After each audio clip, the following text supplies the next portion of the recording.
Change is painful, but nothing is as painful as being stuck somewhere you don't belong in. Esteemed resource persons, Reverend Father Marianathan S.J., Reverend Father Ray S.J., and team members, Mr. Ase Tambi and Madam Pushparani, distinguished members of the LCE family, Father Secretary Dr. Susai Sebastian S.J., Madam Principal Dr. Kurandai Teresa, beloved staff members, and my dear fellow student teachers. Good morning to one and all present here. I am Uma Shankari from the Pedagogy of Biological Sciences, and I'm honored to be mastering the ceremony today. Today, on this fine morning, we are gathered here for the third and final day of the virtual camp, knowing and responding to the rural realities of the marginalized.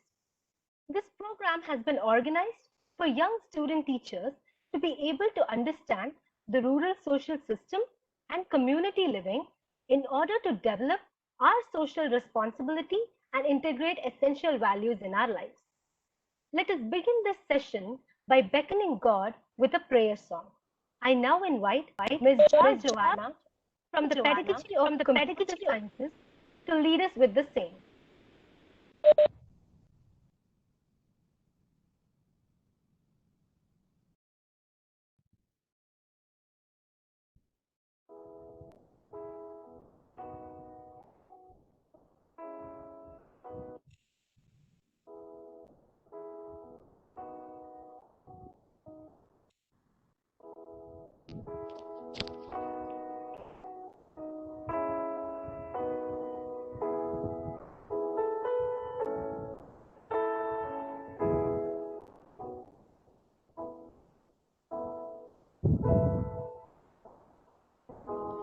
You are my strength when I am weak. You are the treasure that I seek. You are my all in all. Seeking you as a precious jewel. Lord, to give up, I'd be a fool. You are my all in all. Jesus, the Lamb of God, worthy is your name. Jesus, the Lamb of God, worthy is your name. Taking my sin, my cross, my shame, rising again, I bless your name. You are my all in all. When I fall down, you pick me up. When I am dry, you fill my cup. You are my all in all. Jesus, the Lamb of God, worthy is your name. You're my Jesus, the Lamb of God, worthy is your name. Jesus, the Lamb of God, worthy is your name.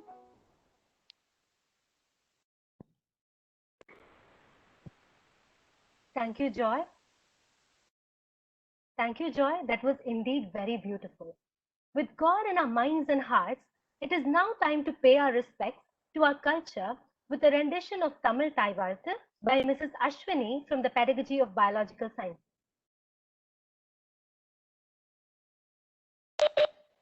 அனைவரும் தமிழ் தாய் வாழ்த்து.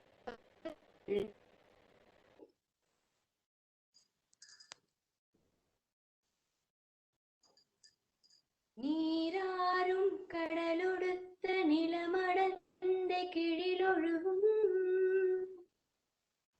சீராரும் வதனமென திகழ்வரத கண்டமிது தெக்கணமும் அது சிறந்த திராவிடன திருநாடும்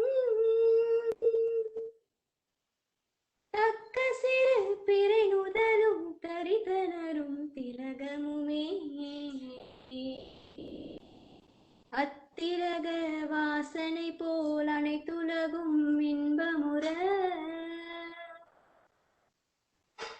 எத்திசையும் புகழ் மணக்க இருந்த பெரும் தமிழனங்கே தமிழனங்கே உன் சீரிலமை திரும்பி அந்த செயல் மறந்து வாழ்த்ததுமே வாழ்த்ததுமே வாழ்த்ததுமே.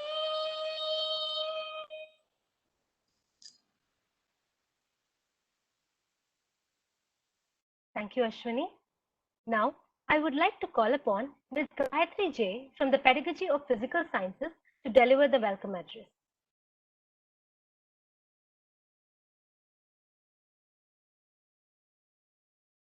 We must welcome the future, remembering that soon it will be past, and we must respect the past, remembering that it was all once that was humanly possible.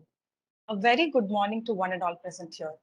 I deem it a great pleasure to welcome you all today on behalf of Loyola College of Education, Chennai, for the third and final day of virtual camp on knowing and responding to the rural realities of the marginalized. It is my humble privilege to give a warm and hearty welcome to our resource persons for today, Reverend Father Marianathan S.J. and team. Father Marianathan is the director of Ahal Center and parish priest of Our Lady of Perpetual Health Church, Kilpanathur.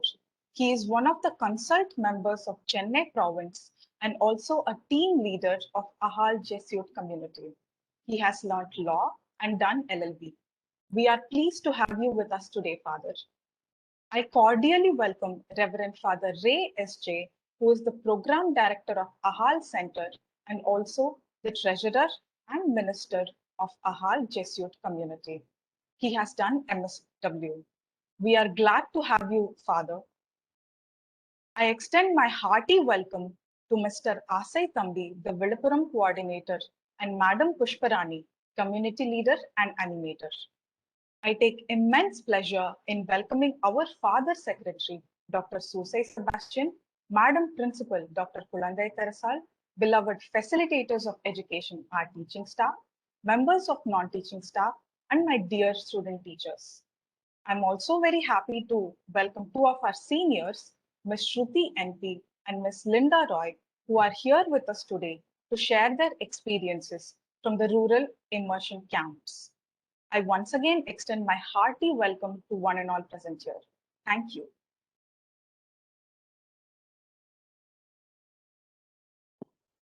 Thank you, Gayatri. I take great pride in handing over the session to our resource persons of the day. Over to you, Father and Ahal team.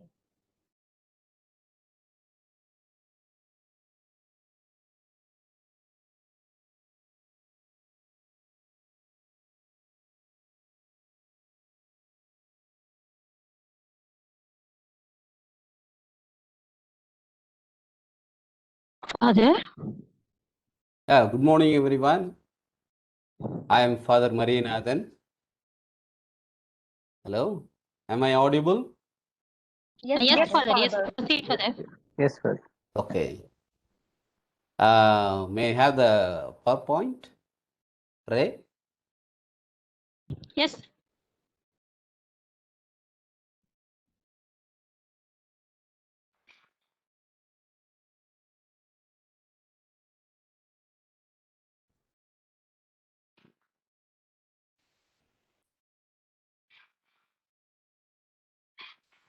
It's my great privilege to share our experiences with you.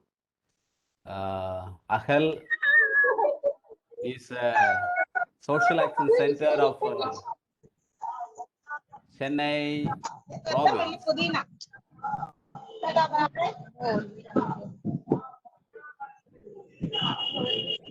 Can I Reshmi, call mute student yourself. teachers to kindly mute themselves?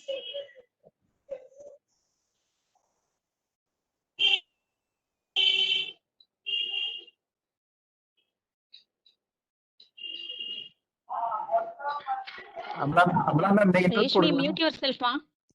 Amala ma'am நீங்க Reshmi, mute mute yourself, ma. Yes, sir. நீங்க அவங்கள mute போடுங்க ma'am. Reshmi.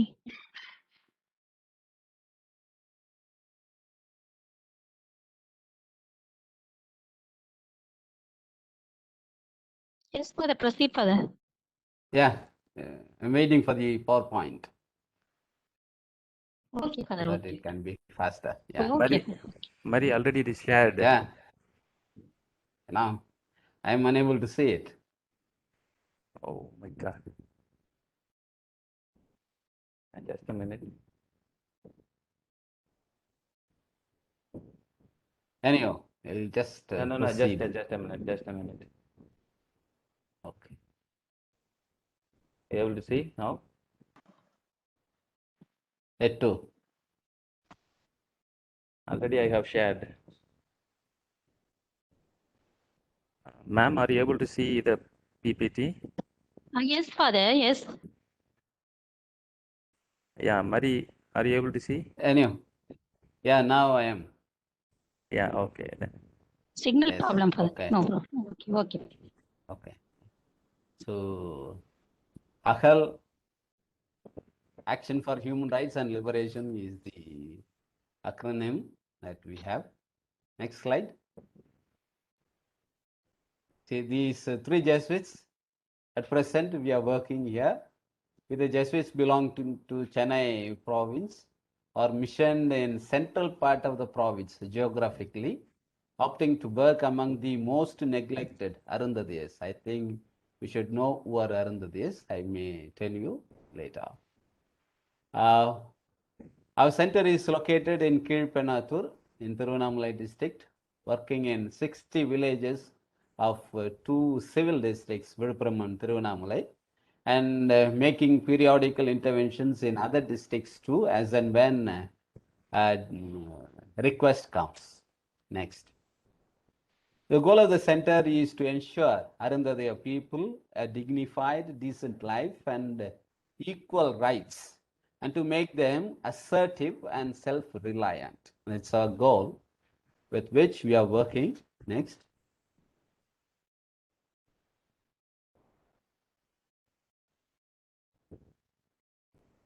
The history about the center, I'll share it with little elaborately.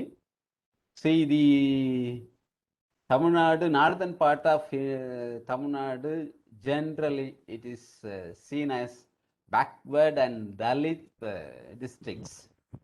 More particularly, Tirunelveli and Viluppuram districts are much neglected, despised, vulnerable groups are there. Arundhadiyar Catholics are there. These Arundhadiyar Catholics are triply exploited by the dominant caste groups, secondly by the government, and thirdly by the church itself. They have neither property nor permanent income nor education nor political power and authority or even human dignity. Since quite a number of them are Roman Catholics, the Indian government considers them as backward caste, and they don't get any benefits from the government unlike their Hindu brethren. They don't have any scholarship programs, other appointments, all that are curtailed. The education situation among these people is decimal in nature. They have been discriminated in every sphere of life. Fittingly, the Jesuits of Madurai province then initiated a new mission called Sagayamada Mission in 1999 for Arundhadiyas in Tirunelveli and Viluppuram districts. A social action center called AHAL and a parish were born in order to work among the Arundhadiyas. At present, there are 60 villages in 9 unions, namely Chengam, Tirunelveli, Kalasapakam, Polur, Vettavalam, Kirpanathur, Chetpat, Vandavasi, Melmalayanur, Senchi, and Mailam. Next. Next slide.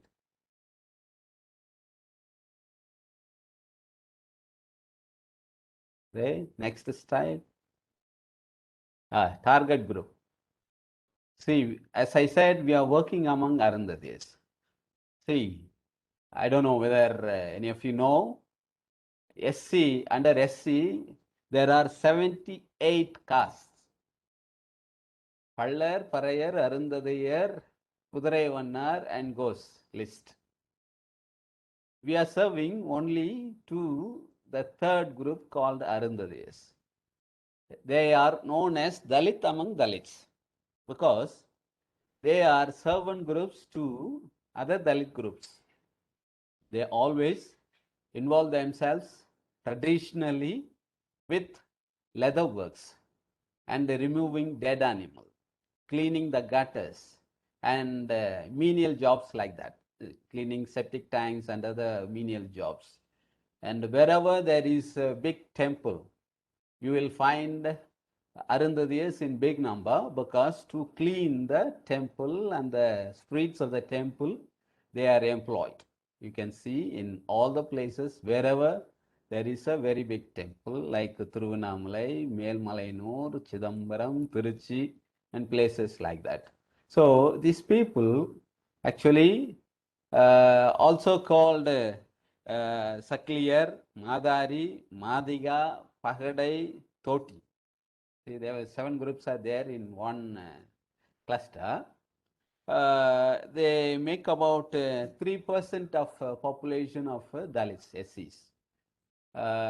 So, in this place, that is Viluppuram and Thiruvannamalai districts, the Arundhadiyas are Catholics. They have embraced Christianity in protest of caste violence meted against them.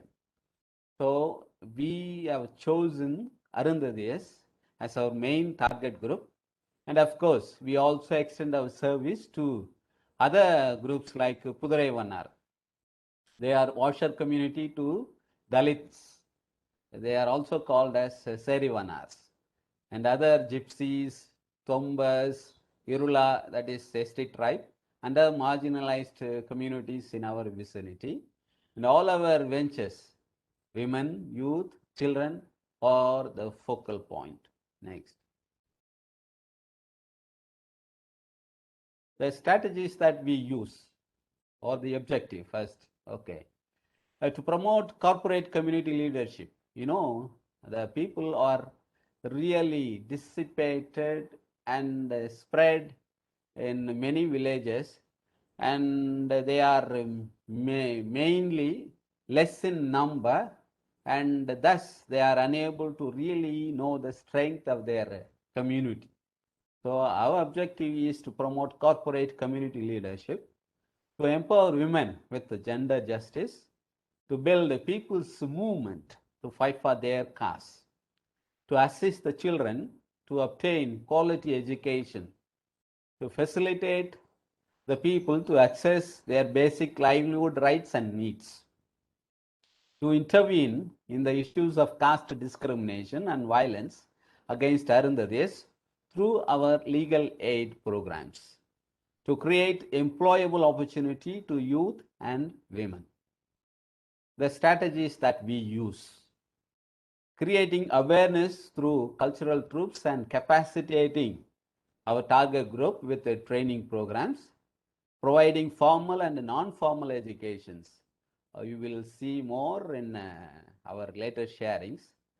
Enabling our target group to participate and make decisions for their own destiny, forming people's movement and be linked with other like-minded movements and parties.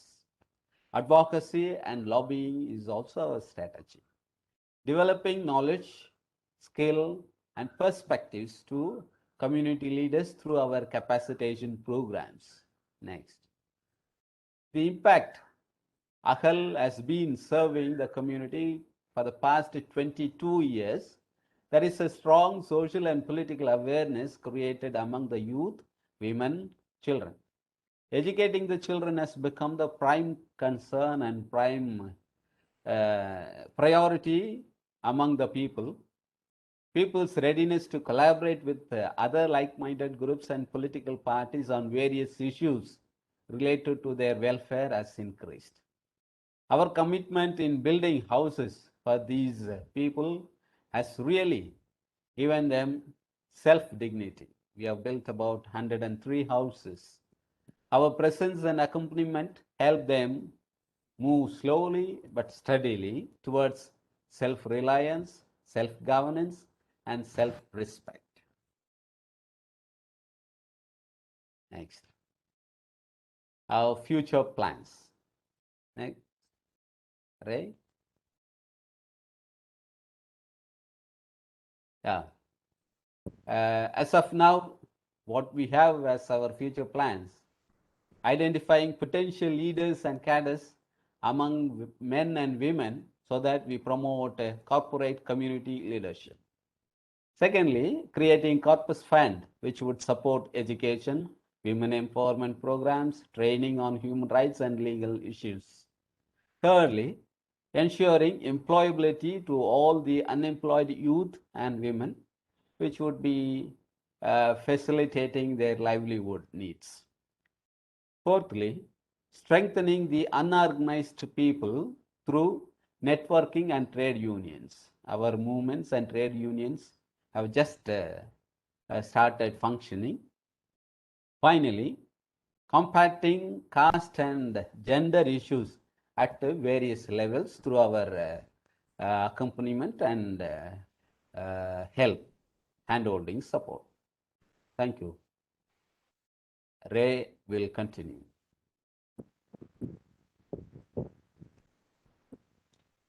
So, good morning, Father, and respected professors, teachers, and students.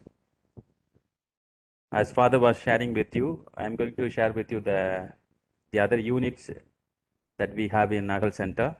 We have 5 units. One is RPA Boys Hostel. Another one is Our Lady of Perpetual Help Parish. The third one is Loyola Driving School. The fourth one is Social Action Center. And the fifth one is Skill Development Center. So these are the 5 units we have. So the first unit, RPA Boys Hostel. I would like to give you the historical background first. In Viluppuram and Tiruvannamalai districts, for centuries, the Arundhatias and marginalized communities are deprived of their education due to their poor economic conditions and social exclusion. Knowing the situation, a thorough study was done by the Jesuits, those who were working here a decade ago, in the locality on the mission area. As a strategy to empower the student community, the RPA Boys Hostel was founded in 2002, which served as a platform to bring them to the mainstream in par with others. So the main aim of starting the RPA Boys Hostel was to provide a platform for quality education to Arundhatias and other marginalized community students. The second aim was to instill in them a noble character to uphold the societal transformation. So these are the 2 aims. And all those students who are studying in RPA Boys Hostel, not only Arundhatias, but also from Gypsies, from Irulas, and from Tumbas. So these are the community students also. They come to our hostel. We provide them only hostel facilities, not school education here within the campus. But they go to the government school. There they pursue their education. So the activities and programs in RPA Boys Hostel. So thrice a year we have a parents meeting for the parents as well as for the students. It's a platform created to get their opinions and to share our views and perspectives to them. We also have Christmas celebrations. It's a family celebration. We also invite their parents. So as a family, we used to celebrate Christmas. And once in a year, we also organize an educational tour to our hostel boys. This is to give them exposure. So this is organized once in a year. And then once in a year, we also have a hostel day where they exhibit their talents as well as uh, their exposures. We also have other co-curricular activities. As and when there is a need for their growth, we organize different co-curricular activities. As we begin the academic year, we have a orientation program. And then also every month they have study skills development training as well as spoken English coaching training. And then in the fourth week, they also participate in the cultural troop training. So these are the training programs they attend. And also the other celebrations, like we also celebrate Teachers' Day, Children's Day, and also we also celebrate the world famous personalities, their birthdays, and some world days also we celebrate. And thrice a year we also have alumni meet. This is just to bring them together and give them right orientation and also make them aware of what is going in the society, and we also make them to contribute to their own community in a way possible that they could do. We also have Education Development Day that is celebrated on the day of birthday of Kamarajar. Now Father Marianathan will share about the parish. Okay. Mari? It is not Our Lady of Perpetual Help Church. It is Mother of Perpetual Help Church. Okay, we'll continue. As I said in the introduction, that the Arundadiyas in this area are Catholics. Most of them, not most, I can say that almost all of them are Arundadiya Catholic, except 2-3 families who are settled here. All others are Arundadiya Catholics. As our target group for Akal is Arundadiyas, the parish is also concentrating on completely the Arundadiya development and their empowerment through our faith formation in the church. We go to next slide.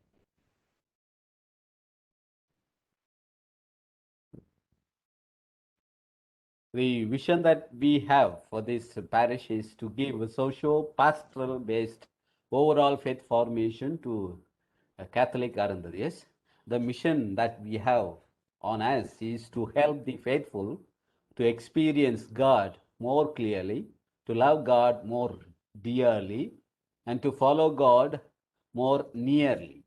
The target group, of course, I said, the Catholic Arundadiyas who are 99.9%. Total beneficiaries that parish is taking care is 240 families.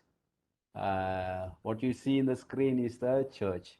Actually, it won't look like a very big church. It is a small chapel, but it has some more value for us. Yes. Other activities of the parish is that a scholarship program that we have. One Father Arik Raj, who was first parish priest of the parish and labored for about 11 years for the development of the people. He died 2 years back. So in his memory, we have established a scholarship program for higher education. So we have 4 scholarship programs. Father Arik Raj Memorial Scholarship Program, Robert Scholarship Program, Nevet Scholarship Program, and Jesuit Education Support. With 4 these scholarship programs, we are encouraging our students to pursue their education at different level. Other activities of the parish, we have a very vibrant, active parish council, and we have 7 basic Christian communities in the villages. And every year we have VBS, that is Vacation Bible School. Every week we have a catechism taught to the children. And faith formation for altar service also is done. We have a good choir, young choir. They also contribute to the development of the parish. And we have youth animation programs in the parish. Of course, Agal also plays a helping role. In the parish, we have Lenten retreats, Lenten pilgrimages, and other faith activities. Next slide.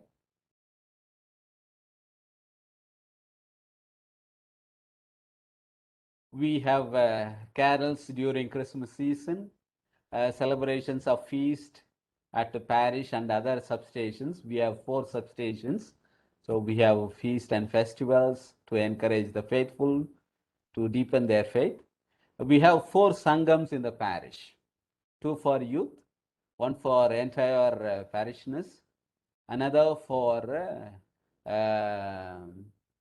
SOFA Thorilalar Nalachangam, that is as a trade union that we have created. Veeramanga Ilam Pengal Yekam is for girls. Star Ilangar Yekam for boys as a youth movement. They are very active. They take up many works in the parish. And I see really they growing. And Arundadir Makkal Nala Sangam, which really has a very vital role in animating the parishioners and their daily activities and all their efforts to encourage the people to participate in all parish activities. So far, workers, as a trade union, we have registered under the government. Traditionally, the people here are engaged in sofa repair works. So I thought that they should be united as a trade union, and it is registered under the government. Hope to have it as a welfare board through the government.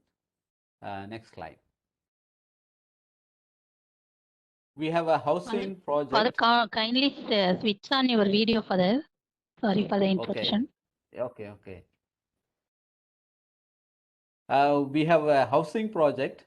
We have built about 103 houses so far from 1999 onwards. This seen as their dignity.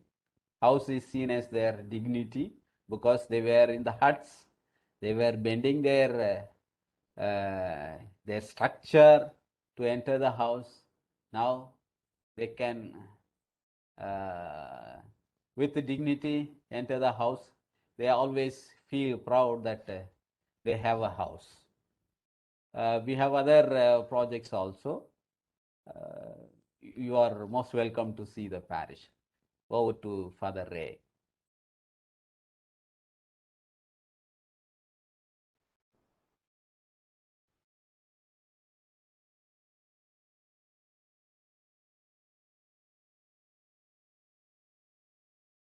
So the third unit in Nagal Center is the Loyola Driving School. So the main purpose of starting this driving school was,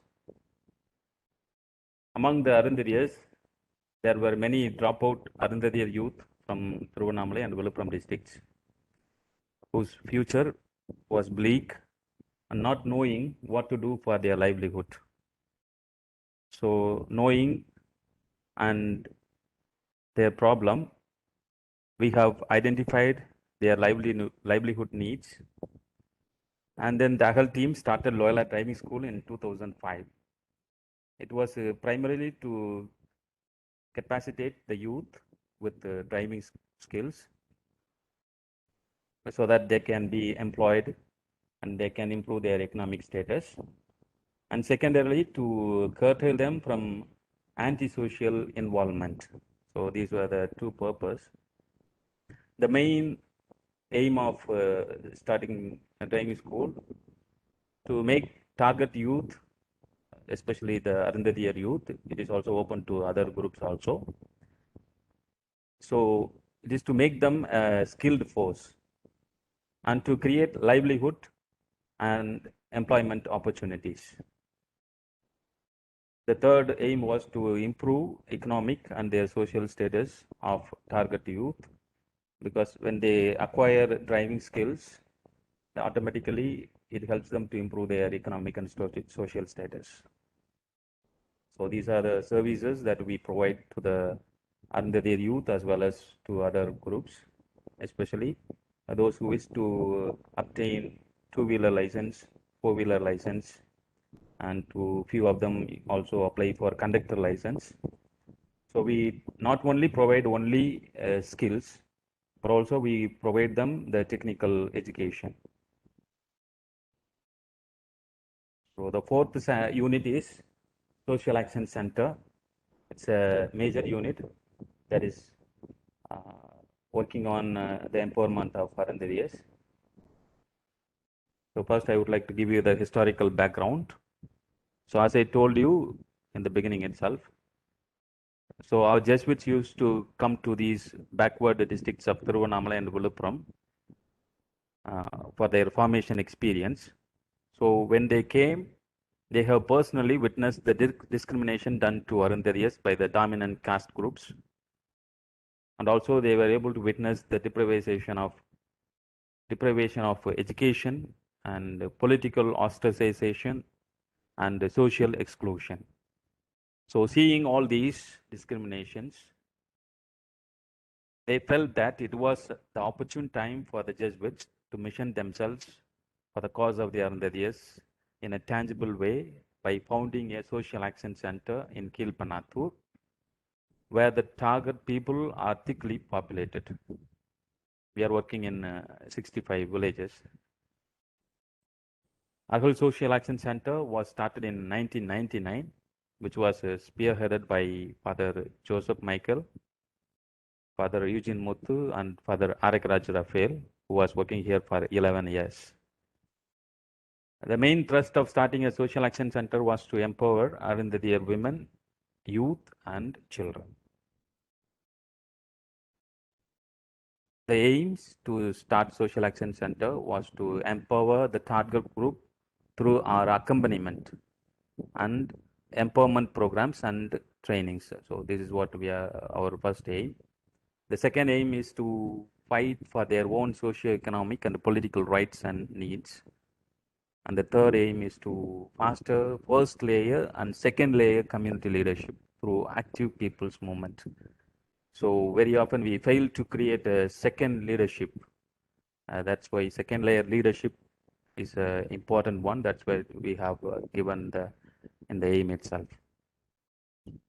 The working area that now we are working in two districts, in Tiruvannamalai and Villupuram. The number of taluks that we are working in, 7 taluks. The number of unions, 11 unions. The number of panchayats, 18. The contact villages that we are working in is 65.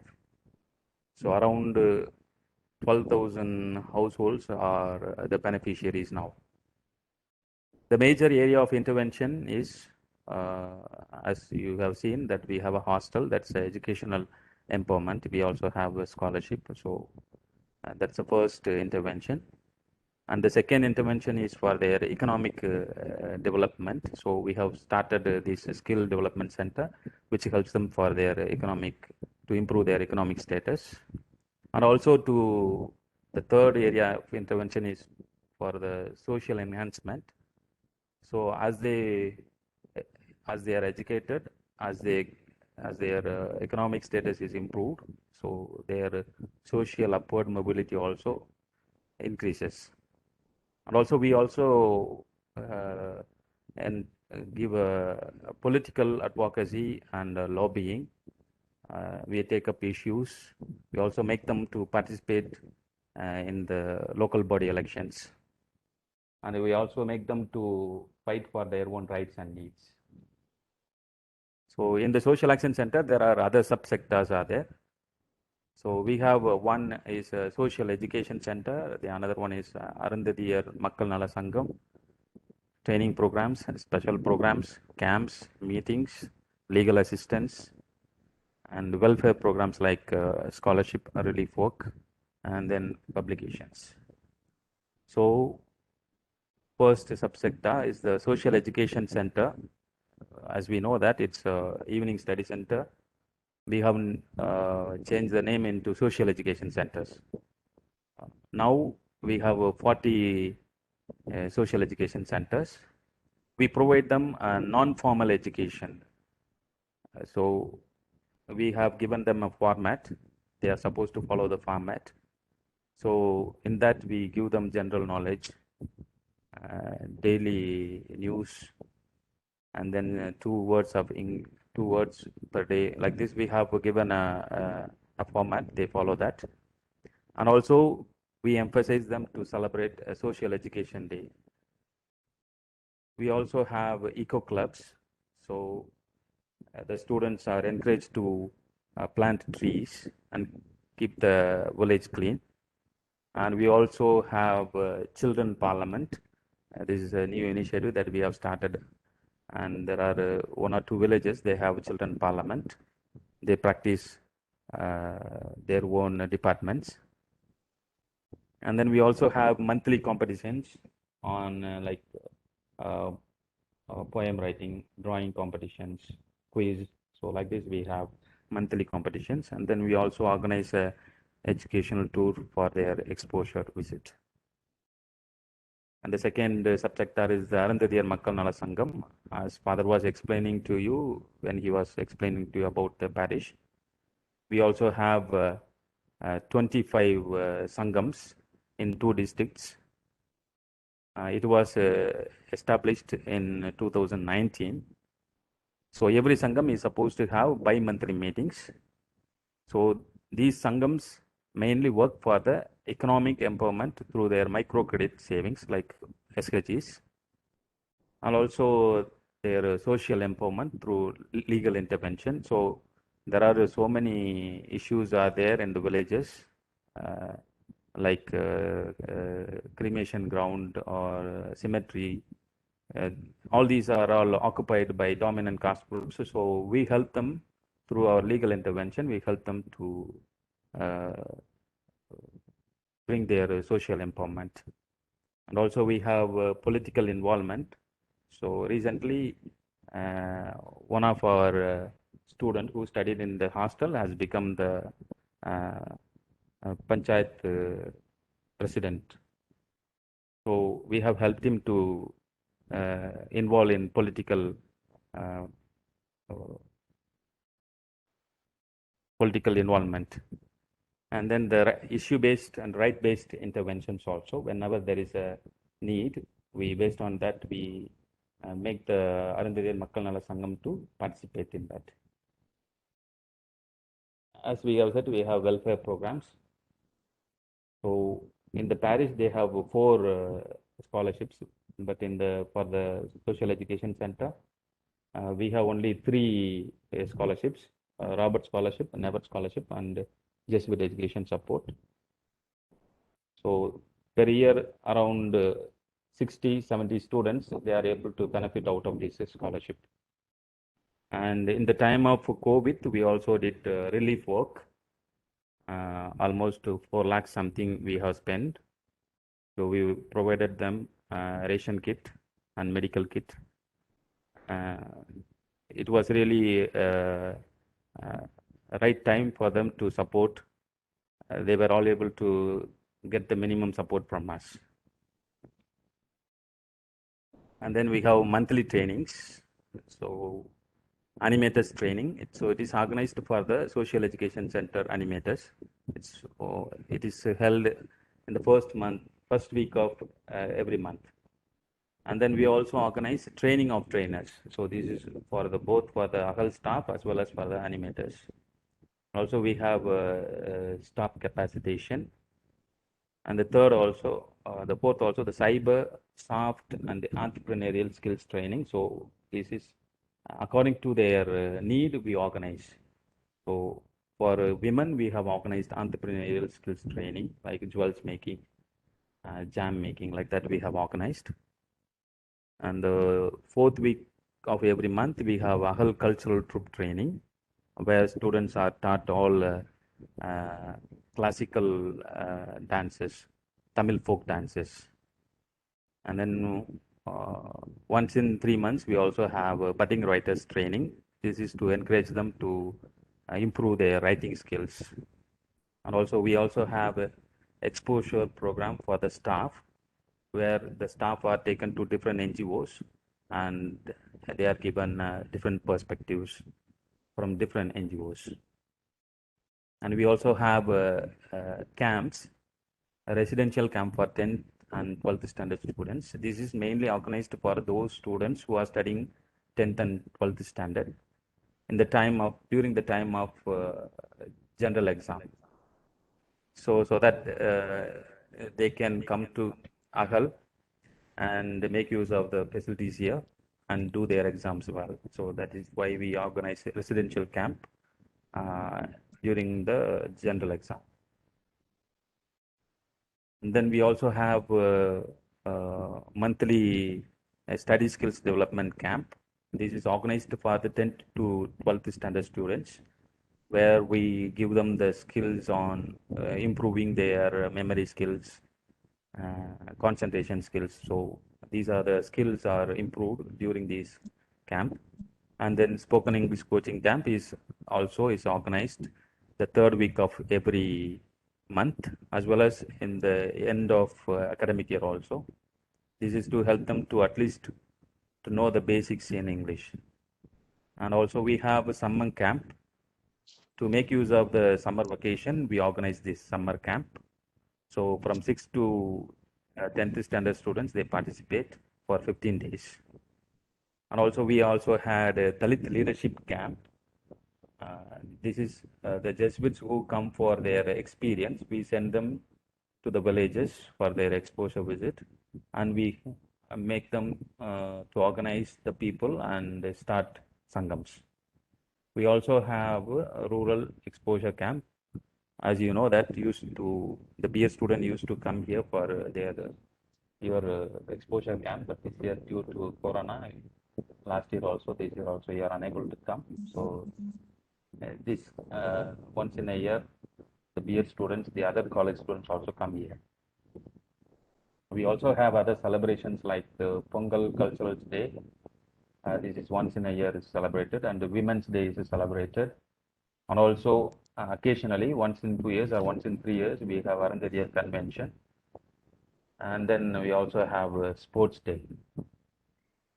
The meetings that we every week on Tuesday we have a weekly review meeting with the staff and monthly review meeting for all the staff with the team leader.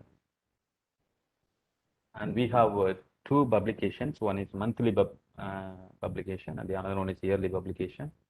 The monthly magazine is Eliyor Edici, The People Rise Up.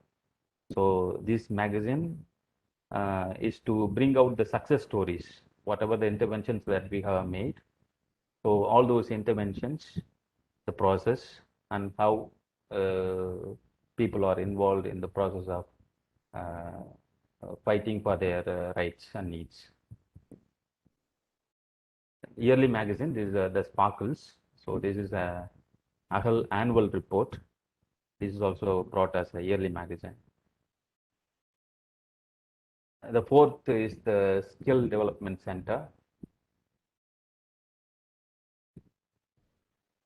I would like to just give the historical background. The Arundariya women are mostly homemakers without any earning capacity. So being school dropouts, they remain idle without any technical skills. Their lack of skills really handicaps their financial upward mobility. In order to kickstart their earning capacity and to develop their skills, AHAL Center founded Skill Development Center to capacitate them with technical skills like tailoring and computer. The AHAL Skill Development Center was registered under National Skill Development Corporation in 2019 with the help of Indian Center for Research and Development of Community Education, so ICRDC. So with their help, we started this Skill Development Center. The main aim of the Skill Development Center is to provide ample technical skills in tailoring and computer. The second aim is to make women to play supportive role in educating their children and minimizing financial burdens of their family. And the third aim is to ensure the overall personality development of women through life coping skills. The services available in this sector, tailoring, that is a sewing machine operator. It's a diploma course. The same way for a computer associate desktop publishing, that's a DTP. So activities and programs in skill development center. So as we begin the courses, we have orientation programs, and then every day we are giving them 1 hour for life coping skills. So different topics is dealt by the Jesuits as well as by the staff. And also we provide them not only technical education, but also for their livelihood improvement. And then after their course is completed, they are given the placement. So we help them for their placement. Just only one batch, just they have completed their course successfully. Due to Corona, we are unable to have a convocation. So after the situation becomes normal, we may have a convocation, and then we will place them according to their needs. And the trainers also given training that is given by the ICRDC. So the number of students per batch used to be for tailoring 15 and also for computer minimum 15. The duration of the course is for 6 months. So the timing of the course from 10 to 2 a.m. The number of class days Monday to Friday. We receive only 3,000 the subsidized fee. Now Father Marianathan will explain about the projects. Akal is also involved with other projects. One is Lokmanch, we call in Tamil Makkal Mahamandram. It is a national program in collaboration with other provinces of Jesuits and other lay organizations. We have this project. All over India, about 100 organizations are involved in this program, mainly to capacitate the men and women with leadership programs. They become community leaders. Each organization serves about 3,000 households in which preparing community leaders who would go to the government office and demand their rights and their needs. So our work is to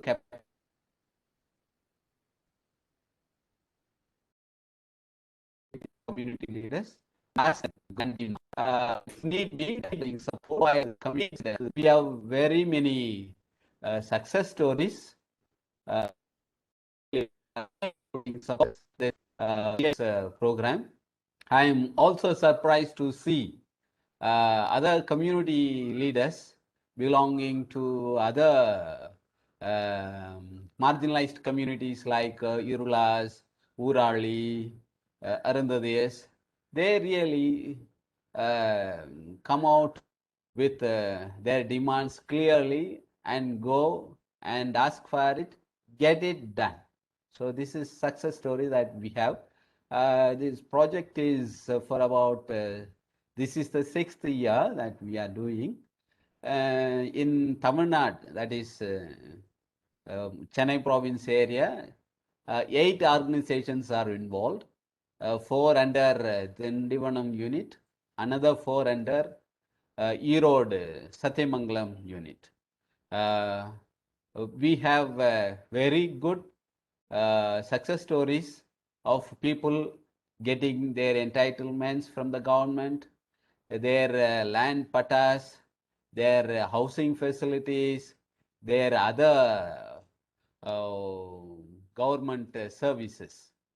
In short, I would say that it is a very good program that we have done in collaboration with national level NGOs. We are very happy with networking, lobbying, other like-minded NGOs, community-based organizations. They also help us in executing this program.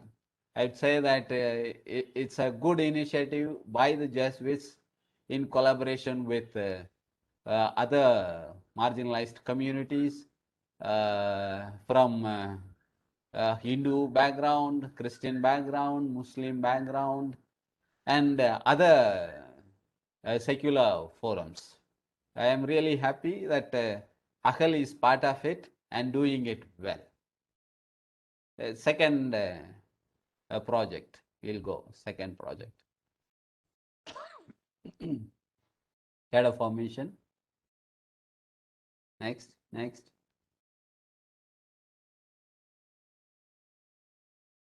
Cadre formation is a project carried out with the help of Indian Social Institute, Bengaluru. Cadre formation and capacity building is a regional platform developed in South India for different stakeholders, Dalits, Adivasis, fisher folk, Dalit Christians, unorganized laborers, migrants, minorities, for greater campaign, advocacy, and lobbying towards sustainable leadership for emancipation of the marginalized communities through access to their rights and entitlements. Cadre formation and capacity building are initiated through the partner organizations for mobilizing, engaging, and training cadres in South India. South India, of course, Pondicherry, Kerala, Karnataka, Andhra, Telangana, and Tamil Nadu. A cadre formation capacity building helps the cadres to take up the socio-political, economic, and cultural issues of their respective communities and work towards their emancipation through access to their rights and entitlements. Cadre formation and capacity building is to create a sustainable organic leadership among the marginalized communities for greater access to their entitlements and rights through advocacy and lobbying for policy changes for emancipation. ISI, that is Indian Social Institute, phased out the training for cadre formation capacity building in different phases. And it is also a success story that fetches lot of the community leaders who are really involved in their issues of the community. Once they were afraid of government officials, now they are able to question the government officials and demand what is their need. In that way, I think these two projects at a wider level is helping Hakel's mission to spread. Thank you. Thank you, Father. So now may I request Mr. Asay, our staff. So he will share from his experience, his own involvement in Ahal Center.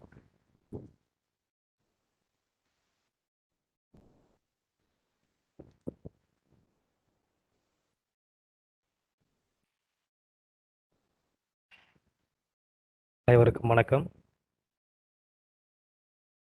என்னுடைய பேர் ஆசை தம்பி. நான் அகல் அங்கே 5 வருஷமாக work பண்ணிட்டு இருக்கேன்.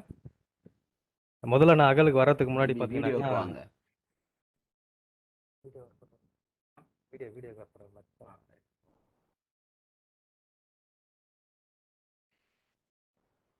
அனைவருக்கும் வணக்கம். என்னுடைய பேர் வந்து ஆசை தம்பி. நாங்கள் அகல் மையத்தில் 5 வருஷமாக ஒர்க் பண்ணிட்டு இருக்கேன். அகல் வர்றதுக்கு முன்னாடி பார்த்தீங்கன்னாக்கா நான் ஒரு ரொம்ப கஷ்டமான ஒரு சூழ்நிலை தான் வாழ்ந்துட்டு இருந்தேன். நான் வந்து தினக்கூலிக்கு தான் நான் நிறைய போயிருந்தேன். என்னுடைய இன்னும் சொல்ல போனாக்கா ரொம்ப கடுமையான வேலை, கரும்பு வெட்டுற வேலை, அந்த மாதிரியான வேலைக்கு தான் முதல்ல நான் போயிருந்தேன். அதுக்கப்புறம் தான் என்னுடைய பங்கு தந்தையான மரியநாதன் ஃபாதர் வந்து என்ன சொல்லி அகல் மையத்தில் வந்து 2015 தான் முதல் நான் அகல் மையத்தினுடைய இருக்கக்கூடிய மாலை நேர கல்வி மையம் சொல்லக்கூடிய அந்த மையத்துக்கு வந்து ஒரு ஒருங்கிணைப்பாளராக என்னை வந்து சேர்த்து விட்டார். அதுக்கப்புறம் தான் நாங்கள் வந்து வந்ததுக்கப்புறம் ஒரு சில விஷயங்கள் வந்து எனக்குள்ள மாற்றங்கள் நான் வந்து கற்றுக்கின ஆரம்பித்தேன். என்னென்னலாம் அப்படின்னு பார்த்தீங்கன்னாக்கா, யாருக்காக இந்த பணி நாங்கள் செய்கிறோம் அப்படின்றப்போ அருந்ததிய மக்களுக்காக இந்த பணியை செய்கிறோம் அப்படின்றத முதல் நான் தெரிஞ்சுக்கினேன். அருந்ததிய மக்கள்னா யார், அவங்களுடைய வாழ்க்கை என்ன, அவங்களுடைய வரலாறு என்ன அப்படின்றது முதல் நான் தெரிஞ்சுக்கினேன். அதுக்கப்புறம் தான் ஒரு சில விஷயங்கள் படிப்படியாக நான் வந்து எல்லாத்தையுமே கற்றுக்க ஆரம்பிச்சதுக்கப்புறம் தான் ஃபாதர் ரே வந்து என்னுடைய நல்ல அண்ணனாவும் கூட இருந்து எல்லா விஷயங்களும் வந்து கற்றுக் கொடுத்தாரு எங்களுக்கு. எனக்கு முதல்ல இந்த சிஸ்டம்லாம் என்ன அப்படின்றது எனக்கே தெரியாது. எப்படி வந்து ஆன் பண்ணணும், எப்படி என்ன பண்ணணும், தமிழ் டைப்பிங்லாம் அதாவது சிஸ்டத்தை எப்படி ஆன் பண்ணுறதுன்னு தெரியாது. அதுக்கப்புறம் தமிழ் டைப்பிங்லாம் வந்து ரே அண்ணா வந்ததுக்கப்புறம் தான் எனக்கு எல்லாமே சொல்லி கொடுத்தாரு. ரே ஃபாதர் வந்ததுக்கப்புறம் தான் எல்லாமே சொல்லி கொடுத்தாரு. எல்லாமே தனித்தனியாக ரூம் போட்டு அவங்கவுங்க உட்காரணும். ஒரு ஆஃபீஸ் வந்து இப்படி தான் இருக்கணும் அப்படின்ற மாதிரி ஒரு டச்சப் கொடுத்து அந்த அளவுக்கு வந்து ஒரு மாற்றத்தை கொண்டு உருவாக்கணும் ஃபாதர் ரே அவர்கள். அப்புறம் ஒரு சில விஷயங்கள் பார்த்தீங்கன்னப்போ என்னுடைய பணி அப்படின்னு பார்க்குறப்போ நான் வந்து என்ன வேலை செய்கிறேன் அப்படின்னாக்கா, இங்கே வந்து அகல்மேத்தில் அருந்திய மக்களுக்கான பணியை வந்து நாங்கள் பார்த்துட்டு இருக்கோம். இது உள்ள ஃபுல்லாக பார்த்தீங்கன்னா சங்கங்கள் ஆரம்பிக்கிறது, சங்கங்கள் ஆரம்பித்து அதன் மூலமாக அந்த சங்கத்தை வலுப்படுத்துறது, மக்களை ஒன்றிணைக்கிறது அப்படின்ற பணியை மட்டும் நாங்கள் பார்த்துட்டு இருக்கோம். அதோட சேர்ந்து பிள்ளைங்களுக்கு வந்து கல்வி பணியும் பார்த்து சேர்த்து பண்ணிட்டு இருக்கோம். இது வந்து யாருக்காக அப்படின்னாக்கா, அருந்ததிய மக்களுக்காக மட்டும்தான் நாங்கள் பார்த்துட்டு இருக்கோம். அருந்ததியர் அப்படின்றப்போ யார் அப்படின்னாக்கா, ஓரங்கட்டப்பட்ட, ஒதுக்கப்பட்ட, ஏரிகர பகுதி இருக்கக்கூடியதான் அருந்திய மக்கள். இவங்களை வந்து பார்த்தப்ப அருந்திய மக்கள் அப்படின்னா ரொம்ப ஈழ்த்தனமாக பேசக்கூடிய ஒரு நிலையில கொண்டு வந்து நிப்பாட்டுவாங்க. அருந்ததின்றது இன்னும் கொச்சையாக சொல்ல போனாக்கா சக்கிலியர் அப்படின்னு சொல்லுவாங்க.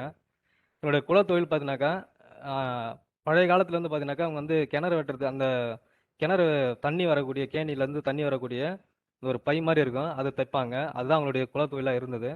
இப்போ வந்து இதில் வந்து கிறிஸ்துவ அருந்ததியர் இருக்காங்க, இந்து அருந்ததியர் இருக்காங்க, தெலுங்கு அருந்ததியர்னு சொல்லிட்டு ஒரு 3 அருந்ததியர் இருக்காங்க. இங்கே நாங்கள் அகலில் வேலை செய்கிறது இந்த 3 அருந்ததியர் மக்களுக்காக வேலை செய்கிறோம். இதில் குறிப்பாக வந்து தெலுங்கு வந்து அவ்வளோவும் எங்கள் மக்கள் மத்தியில் வந்து இல்லாமல் இருக்காங்க. இங்கே இந்து அருந்ததேசு அண்டு கிறிஸ்துவ அருந்ததியர் மட்டும் நாங்கள் இங்கே இருக்காங்க. எங்கள் பகுதியில் திருவண்ணாமலை மாவட்டம், விழுப்புரம் மாவட்டம் 2 பகுதியில் கிட்டத்தட்ட சுமார் ஒரு 60 ஊர்களில், கிராமங்களில் நாங்கள் வந்து இந்த வேலையை செஞ்சுட்ருக்கோம். சங்கம் ஆரம்பிக்கிறது வந்து எல்லா எல்லா ஊர்களிலும் இப்போ வந்து மும்முரமாக போயிட்டுருக்கோம். எல்லா இடத்துலையும் போயிட்டு ஆரம்பிக்கிறதுக்கான வழியை தேடிட்டுருக்கோம். இப்போ கிட்டத்தட்ட ஒரு 20 இடத்துல ஆரம்பிச்சுன்னு இருக்கோம். மற்றது இன்னும் தொடர்ந்து 60 கிராமத்தில் ஆரம்பிக்கணும் அப்படின்றது தான் என்னுடைய எதிர்பார்ப்பும் இருக்குது. நிறைய வந்து நாங்கள் ஆரம்பிச்சுட்டு போயிட்டே இருந்தோம்னாக்கா அந்த சங்கம் வந்து வலுப்படுத்தி ஒரு பெரிய லெவலில் ஒரு இயக்கமாக கொண்டு வரணும் அப்படின்றது தான் அகளுடைய எதிர்பார்ப்பும் அதான், அங்கே இருக்கிற ஃபாதருடைய எதிர்பார்ப்பும் அதான். அதனால் பெரிய லெவலில் நாங்கள் கண்டிப்பாக கொண்டு வருவோம் அப்படின்றது தான் நாங்கள் பார்த்துட்ருக்கோம். இந்த அருந்ததிய மக்கள் அப்படின்றப்போ என்னோட அனுபவத்தை நான் பகிர்ந்து ஆசைப்பட்றேன். ஏன்னா கிட்டத்தட்ட ஒரு 5 வருஷமாக அந்த அகல்மயத்தில் வந்து அருந்ததிய மக்கள் மத்தியில் வேலை செய்கிறப்போ எங்கள் மக்கள் வந்து படுற மிகப்பெரிய கஷ்டங்கள் வந்து பார்த்தீங்கன்னாக்கா, இருக்கிறதுக்கு வந்து இடம் இருக்காது. அப்படியே இடம் இருந்தாலும் அவங்க கிட்ட பட்டா இருக்காது. ரொம்ப குடிசை வீடு தான் நிறைய இருக்கும். அந்த மாதிரி இருக்கும். அப்புறம் பார்த்தா ஜாதி வன்கொடுமை நிறைய நடக்கும். அருந்ததியர்னா இங்கே தான் இருக்கணும், இப்படி தான் பண்ணணும் அப்படின்ட்டு அருந்ததிய மக்கள் மத்தியில் வந்து இப்படி தான் பண்ணணும் அப்படின்ற மாதிரி அவங்கள வந்து ஓரம் கட்டி வச்சுருவாங்க. இவங்க வந்து பார்த்தீங்கன்னாக்கா நிறைய வந்து செருப்பு தைப்பாங்க, செருப்பு தைக்கிற வேலை அப்படின்ற மாதிரி தான் போயிட்டுருக்கு. இப்போ அந்த மாதிரி கிறிஸ்துவ அருந்ததியர்லாம் வந்து ஷோபா தொழில், வண்டி ஷீட் கவர் போடுறது, இந்த மாதிரி வேலையை பார்த்துட்டு இருக்காங்க. இவங்களுக்குள்ள நிறைய கஷ்டங்கள் பார்த்தீங்கன்னாப்போ வண்டியில் எடுத்துட்டு வெளியே போகிறது வர்றது, இந்த மாதிரி நிறைய கஷ்டங்கள் வந்து அனுபவிச்சுட்டு இருக்காங்க. மக்கள் இன்னும் பார்த்தீங்கன்னாக்கா சுடுகாடு, அதாவது வாழறப்ப கூட ஒரு நிம்மதி இல்லாமல் வாழ்ந்துட்டு இருக்கோம். இன்னொன்று சாகுறப்பவும் நிம்மதி இல்லாமல் தான் கொண்டு போய் நாங்கள் புதைக்கிறோம். ஏன் அப்படின்னாக்கா, எங்கள் மக்கள் புதைக்கக்கூடிய இடம் கூட ஒரு ஏரியில் தண்ணிலாம் முழுகக்கூடிய இடமா தான் இருக்கும். அதுமாரி இடமும் இருக்காது, புதைக்கிறதுக்கு கூட இடம் இல்லாமல் ஒரு சூழ்நிலை தான் எங்கள் மக்கள் இருக்காங்க. இன்னும் சொல்ல போனாக்கா, ஒலக்கூர் பக்கத்தில், விழுப்புரம் திண்டிவனம் வட்டத்தில் ஒலக்கூர் ஒரு கிராமத்தில், அந்த கிராமத்தில் பார்த்தீங்கன்னாக்கா அருந்தைய மக்கள் வந்து ஒரு 30 வீடு இருக்காங்க. அந்த 30 வீட்டு ஆளுங்களும் டெட் பாடி ஆச்சு அப்படின்னாக்கா அந்த டெட் பாடி என்ன பண்ணுவாங்கனாக்கா வெள்ளை துணியில் சுற்றி தான் கொண்டு போவாங்க. அதில் வந்து மாலை இருக்காது, பூ இருக்காது, எதுவுமே இருக்காது. அந்த பூ இருந்தால் கூட தீட்டு அப்படின்னு சொல்லுவாங்க. அருந்ததியருடைய ஒரு சக்கிலியருடைய பூ வந்து மேலே விழலாமா அப்படின்ற அளவு கூட இன்னைக்கு வந்து இந்த காலகட்டத்திலையும் இப்படியும் வாழ்ந்துட்டு இருக்காங்க. ஸோ இந்த மாதிரி தான் என் மக்கள் வந்து ரொம்ப, என்னுடைய சமூக மக்கள் இந்த அளவுக்கு ரொம்ப கஷ்டப்பட்டு தான் வாழ்ந்துட்டு இருக்காங்க. இந்த ஈழ்நிலையெல்லாம் நாங்கள் வந்து போக்கணும் அப்படின்னாக்கா, முதல்ல மாணவர் இப்போ வளர்ந்து வரக்கூடிய சமூக மக்களுக்கு மத்தியில் சின்ன சின்ன பிள்ளைங்கள மாணவர்களை தேர்ந்தெடுத்து அவங்களுக்கு வந்து கல்வி பணியை நாங்கள் பார்த்துட்டு இருக்கோம். எப்படின்னாக்கா, ஒவ்வொரு ஈவினிங் ஸ்டடி சென்டர்னு சொல்லிட்டு சமூக கல்வி மையம் அப்படின்னு சொல்லிட்டு இப்போ மாற்றி, முதல்ல வந்து மாலை நேர கல்வி மையமாக இருந்தது. இப்போ வந்து சமூக கல்வி மையம் மாற்றி, ஏன்னா இது நம்ம சமூகத்துக்கான மாற்றத்தை கொண்டு வரதுக்காக சமூக கல்வி மையம் சொல்லிட்டு மாற்றிருக்காங்க. இந்த சமூக கல்வி மையத்தில் 1ஆம் கிளாஸ்லேருந்து 12ஆம் கிளாஸ் படிக்கிற பிள்ளைங்க வந்து எல்லாருமே இருப்பாங்க. அந்த பிள்ளைங்களுக்கு வந்து மோட்டிவேஷன் கிளாஸ், ஏதாவது என்னென்ன பண்ணலாம், தினமும் நாங்கள் விசிட் போகிறப்பலாம் தினம் ஒரு ஆங்கில வார்த்தை சொல்கிறது, அவங்களுக்கு வந்து ஜென்ரல் நாலேஜு, இந்த மாதிரி ஒரு பொது அறிவு சம்மந்தமாக என்னென்ன இருக்கோ ஒவ்வொரு தலைவரை பற்றி நீங்கள் தெரிஞ்சிடுது. குறிப்பாக நிறைய வந்து பார்த்தீங்கன்னா டாக்டர் அம்பேத்கரை பற்றிலாம் நிறைய நாங்கள் கிளாஸ் எடுக்க வேண்டிய, ஒவ்வொரு நாளும் தினமும் நாங்கள் போனோம் அப்படின்னாக்கா இதை பற்றி நாங்கள் சொல்லிக் கொடுப்போம். ஏன் அப்படின்னாக்கா, நம்ம வந்து எந்த அளவுக்கு நம்ம கஷ்டப்பட்டுட்டு இருக்கோமோ அதை வந்து மாணவர்கள் மத்தியில் சொன்னோம் அப்படின்னாக்கா, வருங்கால மாணவர்கள் சன்னதிகளாம் என்ன பண்ணுவாங்கன்னு இதை பிடிச்சி கண்டிப்பாக இது வந்து வளர்ச்சி கொண்டு போவாங்க அப்படின்றத நாங்கள் பார்க்குறோம். அதனால வந்து மாணவர்களை தேர்ந்தெடுத்து மாணவர்களுக்கு ஒரு கல்வி பணியை நாங்கள் பார்த்துட்டு இருக்கோம். இந்த மாதிரி கல்வி பணியில் எல்லா மாணவர்களும் கண்டிப்பாக வந்து வளர்ந்து வருவாங்க. வருங்காலத்தில் சமூகமே ஒரு மிகப்பெரிய ஒரு மாற்றத்தை கொண்டு வருவோம். என்னுடைய இப்போ என்ன எதிர்பார்க்கறது என்ன அப்படின்னாக்கா, அகல் வந்து என்ன அகலில் இருக்கிற அருத்தந்தைகள் என்ன எங்காட்டு எதிர்பார்க்கறது என்னன்னா, கிட்டத்தட்ட என்ன வந்து ஒரு பல கட்சிகளும் பல இயக்கங்களை வந்து என்ன அறிமுகப்படுத்திருக்காங்க. இதில் வந்து குறிப்பாக மரியநாதனும் ஃபார் ரே அவர்களும் 2 பேருமே இணைந்து தான் வந்து என்னை வந்து ஒரு பெரிய லெவலில் கொண்டு வந்திருக்காங்க. இன்னைக்கு ஒன்றுமே இல்லாத என்ன இன்னைக்கு வந்து ஒரு பெரிய லெவலில் ஒரு Chennai.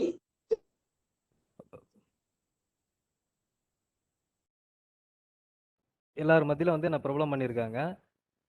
பல இயக்கங்கள், அதாவது சொல்லப்போனாக்கா தலித் விடுதலை இயக்கம், விடுதலை சிறுத்தைகள் கட்சி, தலித் பந்தர் இயக்கம், ஒரு அருந்தமிழர் குடியரசுக் கட்சி, ஆதித்தமிழர் கட்சி, ஆதித்தமிழர் பேரவை அப்படின்னு சொல்லக்கூடிய அதாவது அருந்திய மக்கள் மத்தியில், தலித் மக்கள் மத்தியில் வேலை செய்யக்கூடிய பல இயக்கங்கள், கட்சிகள் மத்தியில் நாங்கள் இந்த பணியை, அதாவது என்னை வந்து அறிமுகப்படுத்தியிருக்காங்க. அறிமுகப்படுத்துறது இல்லாமல் எல்லா இடத்துலையும் வந்து என்னை வந்து இன்னைக்கு வந்து எல்லா இடத்துலையுமே தெரிஞ்சிருக்கு. பல தலைவர்கள் மத்தியில் எனக்கு தெரியப்படுத்திருக்கிறதுக்கு இங்கே இருக்கிற ஃபாதர் தான் இதுக்கெல்லாம் காரணம். ஆனால் இதே மாதிரி இப்போ பல கட்சி தலைவரோட இணைஞ்சிருந்தால என்னையும் வந்து புதுசாக வந்து இங்கே இருக்கக்கூடிய அருந்திய மக்கள் நல சங்கத்துக்குடைய தலைவராக வந்து நீங்கள் வளரணும், பெரிய கட்சி நீங்கள் ஆரம்பிக்கணும் அப்படின்னு சொல்லிட்டு என்னை வந்து நிறைய ஊசிப்பேத்திட்டே இருப்பாங்க. அது இங்கே இருக்கிற ஃபாதரோட எதிர்பார்ப்பும் அதே சேம் தான். ஏன்னா நான் வந்து இந்த பகுதியில் நான் வந்து ஒரு பெரிய தலைவராக வரணும். அடிக்கடி சொல்கிறப்பெல்லாம் மீட்டிங்கில் சரி இல்லை மற்றதெல்லாம் பேசுகிறப்பெல்லாம் கூட அடிக்கடி சொல்லுவாங்க, நீங்கள் மிகப்பெரிய ஒரு தலைவராக வரணும்டா, நீ நல்லா பேசணும் அப்படின்னு சொல்லிட்டு என்னை வந்து இன்னைக்கு இந்த அளவுக்கு என்னை வளர்த்து விட்டுருக்காங்க. ஸோ தேங்க்ஸ் அகல்மயம் தான் இதுக்கு எல்லாத்துக்குமே காரணம். அகலில் இருக்கிற சேசபையாளர்கள் தான் இதுக்கெல்லாம் காரணம். என்னை எந்த அளவுக்கு வளர்த்து விட்டுருக்காங்க, அகல் சேசபை தான் இதுக்கு எல்லாத்துக்குமே காரணம். நான் வளர்ந்து வரதுக்கான வாய்ப்புகள் வந்து நிறைய எனக்கு கொடுத்துருக்காங்க. கண்டிப்பாக இது வந்து நான் வளர்ந்து வருவேன். என் மக்கள் வந்து என்னுடைய சமூக மக்களை முன்னுக்கு கொண்டு வருவேன். இது அகல்மயத்துக்கு ரொம்ப நன்றி சொல்லிக்கிறேன். தேங்க்யூ. தேங்க்யூ ஆசி தம்பி. If they have any clarifications, they can ask me. Thank you. Thank you, esteemed resource persons. Your words have indeed touched our hearts, and I believe everyone gathered here today have been inspired by you and Ahal. Student teachers, for your feedback and queries, kindly unmute yourselves to speak or type the same in the chat box.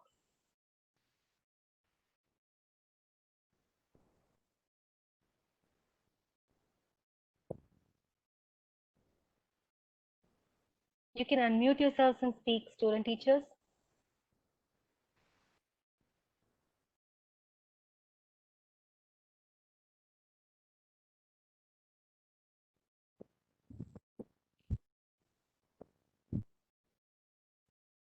Father?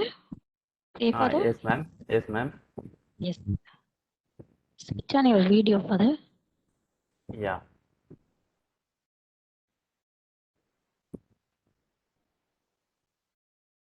One more staff was supposed to share, but she is unable to come. No problem. Yeah.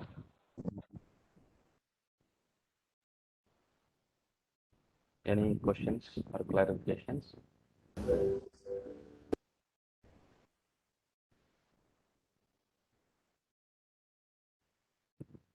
Student teachers, even if you do not have any queries, could you please give us your feedback of the day?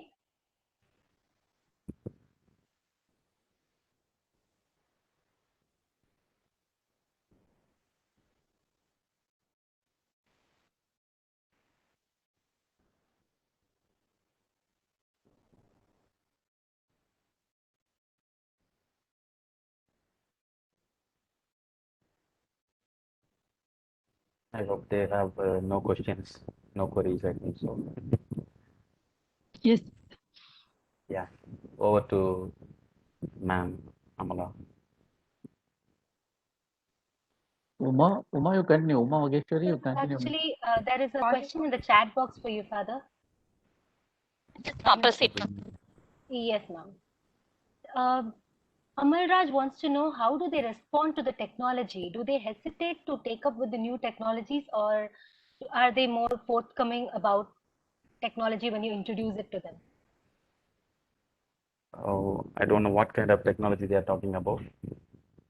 I think they mean like introducing computer education for the people there. How do they respond to it? Are they willing to take up the education? Yeah, that's why we have started this skill development center, tailoring. and then computer. This opportunity was not provided to them. So this is the first time they encountered seeing a computer, touching the computer first time. So it is not hard for them. They were not exposed to this kind of technology, but this is the first time they have a first-hand experience, and they are very happy, and they are ready to learn from using this technology. So there is no hesitance.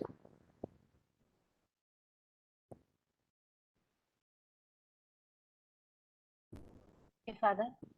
Yeah, any other questions? Students, any other questions? You can also drop it in the chat box and I'll read it out.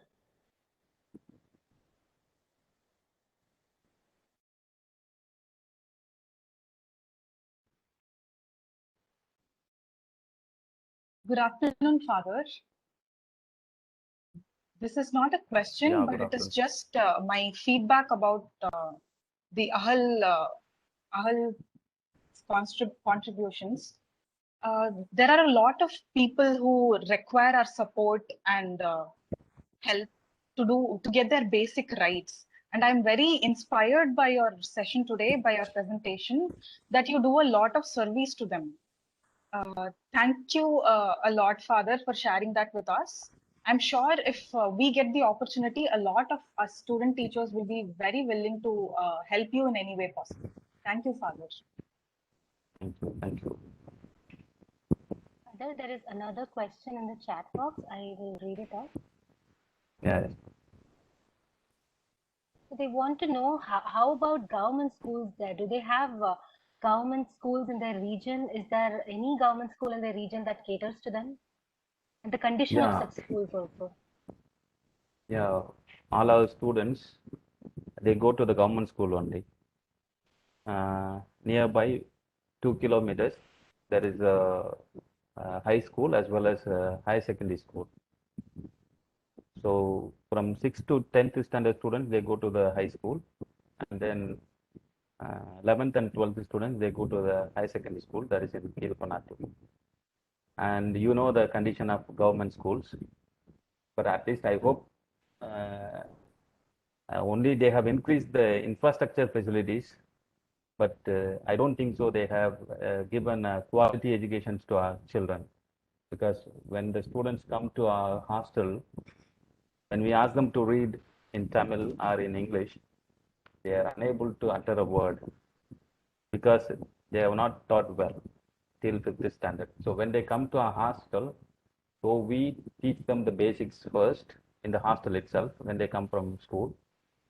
So that helps them to improve their quality of education.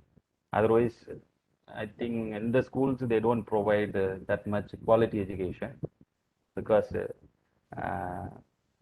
we know the government school doesn't give them the training for the teachers also, I think so. I don't know how do they select the teachers, and I don't know whether the students really benefit from government school, but we have no option, so they are sent there only. I think all B.Ed students, you all learn all techniques how to use for teaching the children, but when they come to the schools, I don't think so they use all these materials, whatever the skills that they have learned in B.Ed schools. But if they could really use them in the government schools, I think 1 or 2 government school staff, they really prepare and they come and teach. But in general, we see most of the teachers, they don't commit themselves fully for giving a quality education to our children in government schools. Thank you, Father. Another very general question that I wanted to ask.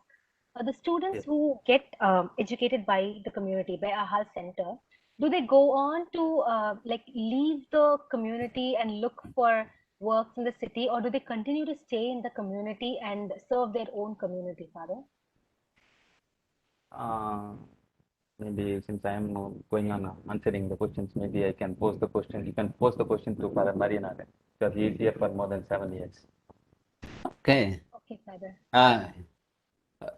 See, basically, students who are educated, they contribute back to the community partially, but they don't find much livelihood opportunities in the vicinity they are living in. So they are compelled to move to cities like Bengaluru, Chennai, Pondicherry, and other major cities. But when their turn comes, they always help. They always help. For that, we have alumni association. Those who passed from Akhal, they annually come and meet, and we post them certain questions so that they recommit themselves to the community. And they have also proposed certain programs like providing scholarship, uniforms, and other facilitations for students. So in that way, they contribute, but not to the full scale. Thank you. Thank you, Father. Student teachers, are there any other queries, or does anyone want to give their feedback of today's session?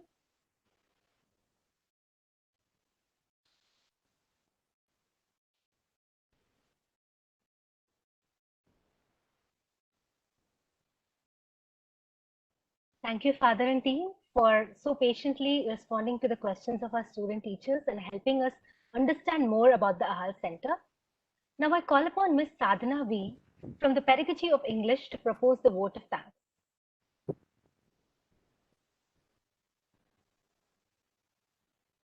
Gratitude is the greatest gift a person can ever receive. I deem it a great honor and privilege to propose the vote of thanks. First and foremost, I thank our Father Secretary, Dr. Susai Sebastian, for his support and guidance. My heartfelt thanks to the resource person, Reverend Father Marianathan S.J., Director of Ahal Center, and Parish Priest of Our Lady of Perpetual Help Church, Keelpanathur, for his thought-provoking presentation on the lives of Arundadiyars. I would also like to thank Reverend Father Ray S.J., Program Director of Ahal Jesuit Community, Mr. Asai Thambi, Viluppuram Coordinator, for enlightening us by sharing the history and contemporary life of Arundadiyars.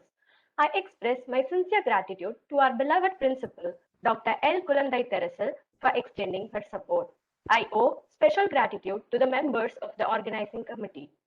Organizing Secretary Mrs. Amala Jansi, Assistant Professor of Pedagogy of Computer Science, Organizing Joint Secretaries, Mrs. Mary Hilda, Assistant Professor of Pedagogy of Physical Science, Mrs. Anba Selvi, Assistant Professor of Pedagogy of Commerce, Mr. Anthony Joseph, Assistant Professor of Education, organizer of the third and final day of the virtual camp, and Mrs. Catherine Nitya, Assistant Professor of Education, for their constant support. Last but not the least, I thank all the staff members and student teachers for being active listeners and making this virtual camp a successful one. Thank you, one and all. Thank you, Shruti. Once again, thank everyone for your presence at this webinar, for your patience, and for your participation. Thank you. Thank you, Father. Thank you, Marina, Father. Thank you, Ray, Father. Thank Yeah, you so thank you, much. thank you, ma'am. Thank you. Thank you. Welcome. Thank you, Father. Thank you, Ray, Father. Welcome. Thank Yeah, you, thank you. Thanks Mariana, for the Father. opportunity. Yeah. Yes, sir. Thank you. Thanks for the opportunity given to Akhal. It was indeed a great privilege. It's a pleasure, Given Father. to us. And also it will be our pleasure to host you when you come to Akhal. You are always welcome. Thank you. Thank you so Thank you. much. Much appreciation.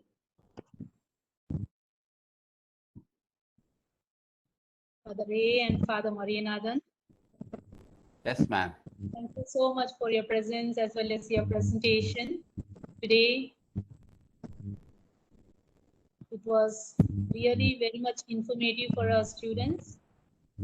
They would benefit a lot from this because they need to understand different types of people, because they are also going to deal with different types of students from different community hailing students. So this will help them, the students, the teachers, would-be teachers to understand the students well and work for their future. Thank you, fathers. Welcome.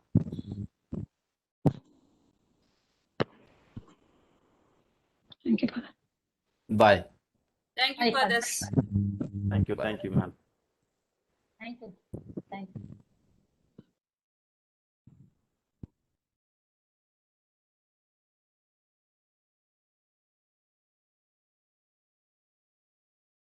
Uma, you proceed with the next section, Ma. Yes, sir. I'm pleased to call upon Ms. Shruti from the Pedagogy of English second year to share her experiences during the rural immersion camp.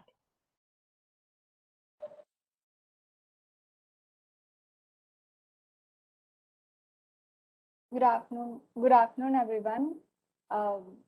Present here be it Father Sebastian, Principal Ma'am, my teachers, and above all, my dear student, my dear junior student teachers. So I'm Shruti, and I'm here to talk about my experiences and also about how we as a team of 96 learned a lot from this rural immersion camp in Kirpanatur. So I was also thrilled that Father Ray was here because he was the one who guided us through and through in this camp, and he gave us some more clarity and meaning to this camp.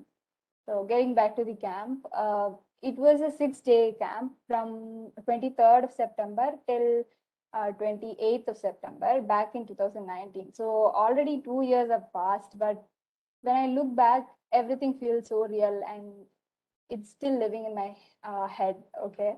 And so imagine you guys going to this camp. Okay. Like you are two freshers and you don't have this student teacher responsible feeling and all that. You're just college students and you are getting a chance of staying away from parents and home for straight 6 days. So that will be very much exciting and also a very curious feeling, right? But at the same time, yeah. But at the same time, for someone like me, I felt very nervous because this was the first time I was staying away from my parents. Like maybe 1 or 2 days that would have happened, but 6 days was quite long for me. But I was very much nervous, but also very much curious to learn from this camp. So we reached there by 9 o'clock in the evening. Okay, like in the night, we reached the Hull Center. That is where we were going to stay for the 6 days, the next 5 days, I mean. So we reached there, and all throughout the journey, we were like having so much fun, dancing and all that was happening. But we knew that something serious was going to happen in the camp after reaching that place. So we reached there, and Father Ray, he was the one who invited us, and we were allotted 2 rooms. Okay, we were a team of 96, so 70 something of us were in the first room, one room, and 20 something of us were in the other room. We were given this pie and all that, and after that we were allotted 4 duties. Okay, one was cleaning, like sweeping and wiping floors, and then the other one was mm, chopping vegetables, washing utensils. Another one was serving, and finally there was this bathroom cleaning thing. Okay, and 4 teams. We were divided into 4 teams, and every day these duties were swapped. Like if one team does one duty one day, the next day they'll do another one. So we'll all have chances to do all these duties. So this is how it was happening. Like the first and the last day were excluded from the rural experience because first day we'll be getting down and settling down in the center, and the last day we'll be packing and getting back. So only the 4 days were the crucial days of the camp. So after all this, we were about to start our camp experience from the next day. So we were all excited. And as I am having only a limited period of time, I'd like to shorten it into two sections. Okay, the part where I really enjoyed and I felt good about, and the other part where I felt disturbed and the part which didn't feel good. Okay, so we'll first look at the positive, like the place where I enjoyed. Okay, uh, so I told you that we were given 4 different duties. I was a person who was into this cleaning and wiping clothes, sweeping, that and all I liked. And I also love serving. So imagine your friends standing in a line and you have to serve them. That is a very warm feeling, right? And also sweeping and cleaning and all that too, because you can take credits if the place is clean. So that was a part I liked. And then there was this, mm, like Father Ray said, it was a boarding school kind of place. So there were students staying there, and they got close to us like in no time. Okay, and we were like siblings. So even now I look back and think about them, like what will be they be doing right now and all that. Uh, Also, that also again creates a kind of warm feeling in me about the scam. And then, in these 4 days, we have to visit villages. Every day, we'll go visit one village, and then we'll come back and reflect on that day. Okay, that village visit. So, for the traveling will be happening in trucks. Okay, there'll be like 4 trucks, and all of us will be like clustered into these trucks. So open trucks, the kuti trucks, tempo madri, and we'll have to adjust and confine ourselves into that small trucks. And that was again like we felt like we were in some movie or something. Uh, Again, we were singing and enjoying while we were on our way. So that was an enjoyable part. But then what happened is the third day of the camp, that is the second day of the camp experience, I got sick. I felt feverish and I had fever. There were other students who were falling sick, and some of them they went back. But I didn't want to go back because I came here for this, because this was something I really needed. Okay. And I chose to stay and I took some tablets. And there were other friends also with me who were sick. And when I was sick, my friends took care of me. They brought food to me and all that. Then what happened? They had to leave for this village visit, and only 3 of us were left in that center. 2 of us were in one room resting, and another girl was in another room. We locked ourselves from the inside and we were resting. Suddenly, there was this noise. Okay, the other girl in the other room was shouting, and I didn't know why she was shouting. And my friend, she also got tensed. So we decided we'll go and check on her. And when we went there, we saw a monkey. The monkey was literally pulling out things and taking things from people's bags and all that. And the other girl was freaking out. She was scared of this monkey. But then the monkey was like very cool. It came and took things and it left. So that was again a very like I haven't been with a monkey like so close.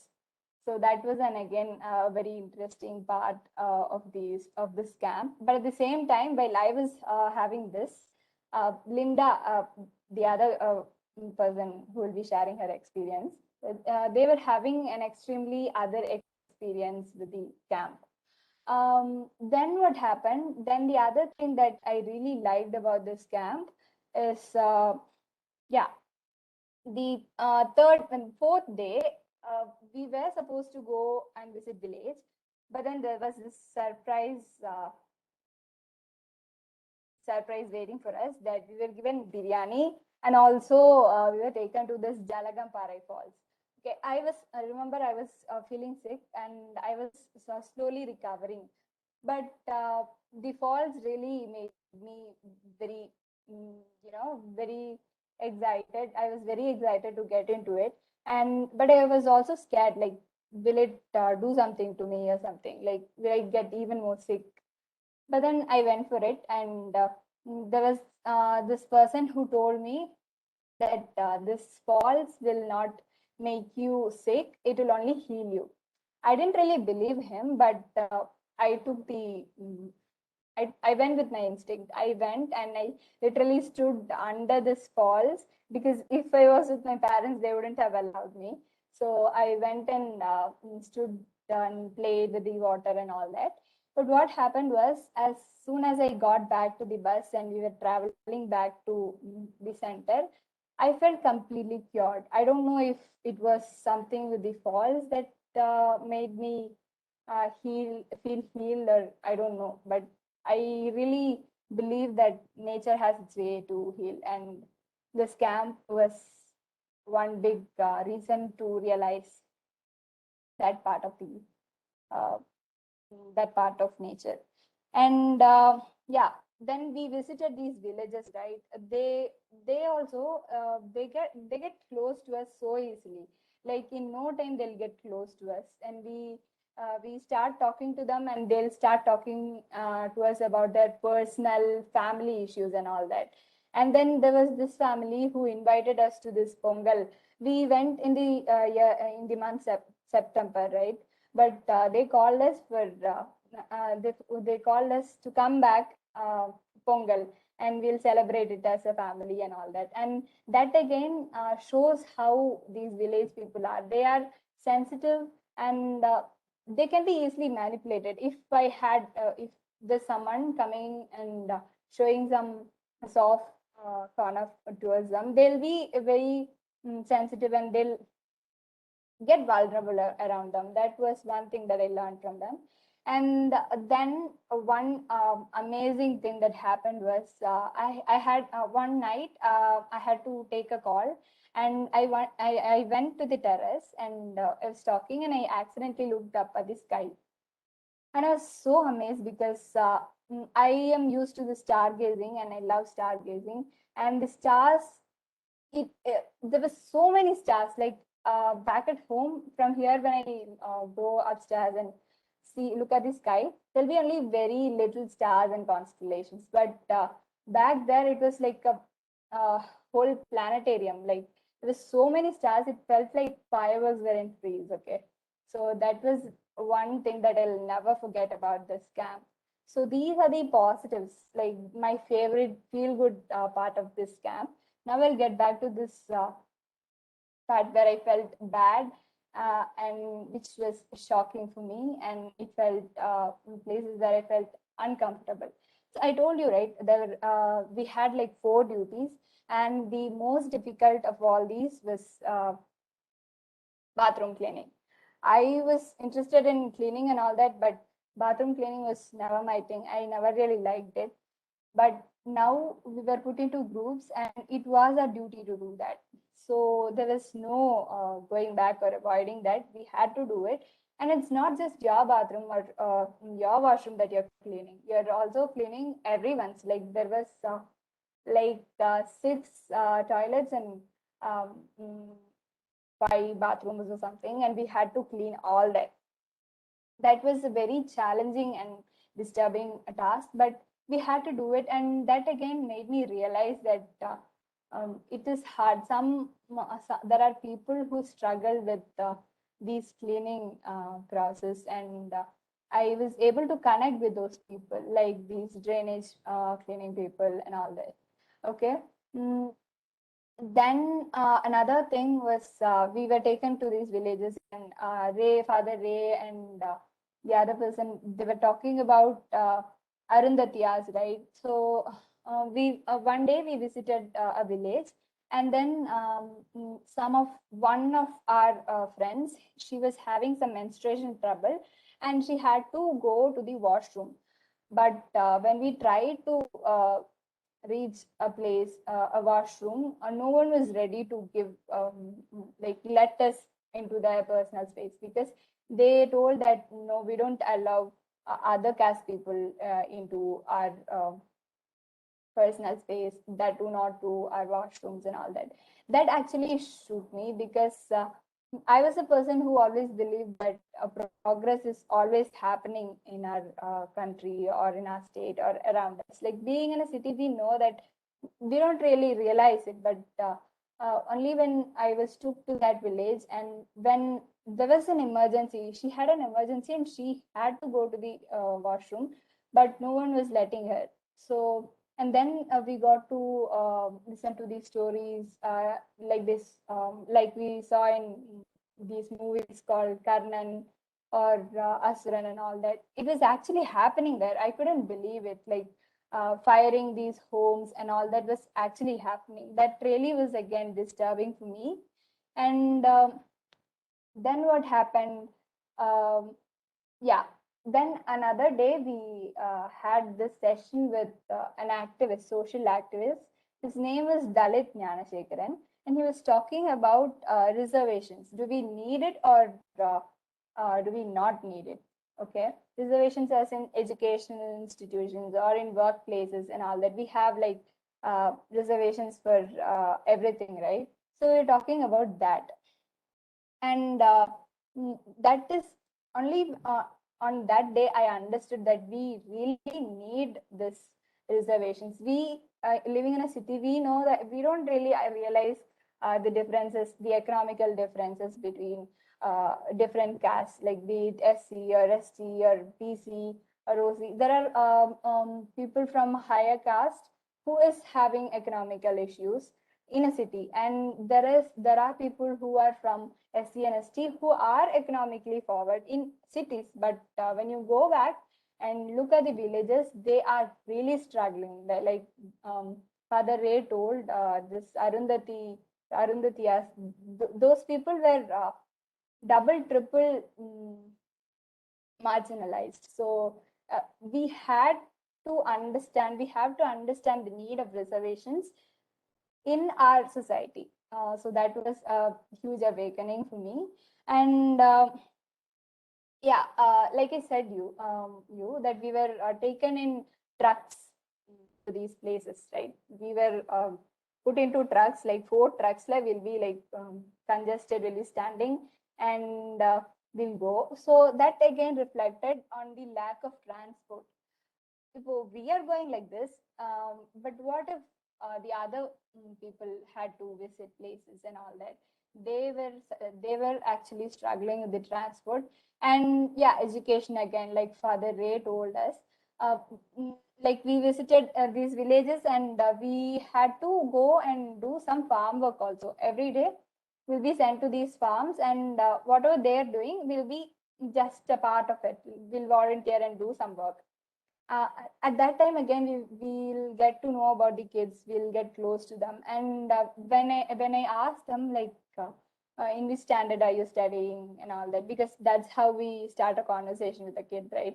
They're like, I'm not even going to school. Some kids were like that, and they were cool about it. They didn't know the importance of education. So that was again a very disturbing factor I had in this camp. So from all this, I realized that if I had to make change, first I had to grow into something. I had to work on my abilities and my resources that I have for now. Like I'm just lucky that I'm able to uh, get um, all these things in my life, but they are just born unlucky, and it's not their fault. And it also made me realize that it is my responsibility to grow and also use this growth to be a change, to create change among these people. Like I have to grow, and I have to also remember that I have to put in effect this growth to bring in some change in this society. So it's always there, like deep down it's always there. uh, that responsibility, social responsibility feeling is always there inside me. And a social responsibility feeling is so much in me, and I owe this a rural immersion camp for making me realize my duty. And I hope my experience was of help to you and you use it in the right way. So thank you. And it was the first time I'm talking. It's the first time I'm talking to my juniors, so I feel good about that too. So thank you. Thank you, Ms. Shruti. Listening to experiences, we feel nostalgic for something we did not actually have.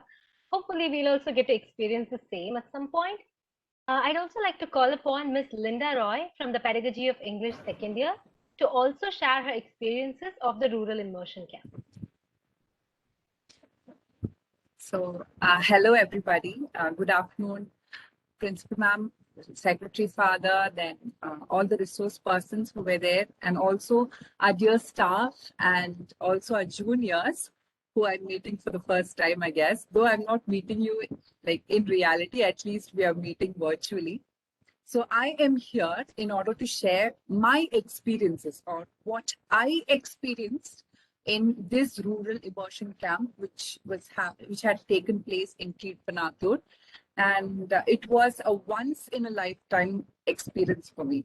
Okay, because I was totally brought up in a city environment. I have never been to a village before. So to me, the term caste, I understood what caste was from the, when we fill up the forms for our 10th and 12th mark sheet copies, we give information for that. So that's when I asked my mom, what is a caste, mommy? And she said, just take whatever is there corresponding to our caste. So that's when I first knew there was a thing called caste in our society. And after that, I understood there were reservations for these scheduled castes and scheduled tribes only when I came in for my college admissions. So I usually used to wonder, why do they have reservations? And what is the need for it really in our society? So this made sense to me only when I came to this camp, that is this Kirpanatur rural immersion camp. So I understood a lot of things which I didn't understand before this camp. Okay, so it was like, again, I'm telling, once in a lifetime experience. You'll feel happy, you'll feel sometimes really bad, and you'll also feel frustration for some things happening to the villagers and how cruel the society is to them. So I'll be explaining day 3, day 5, and also day 6 of our camp. So on day 3, we initially had a talk with Father Selva, who talked to us about the various castes present in and around Kirpanatur and the Ahel Center. So they talked about Arundadiyas and various castes in that vicinity or in that area. So that was again an awakening session for me. So many subcastes, so many people, and I seriously didn't know so many castes were there. And again, they had a lot of subcastes into that. So that was one thing I remember from that session. And he also taught us how these tribes came or castes came into existence, the history of the castes.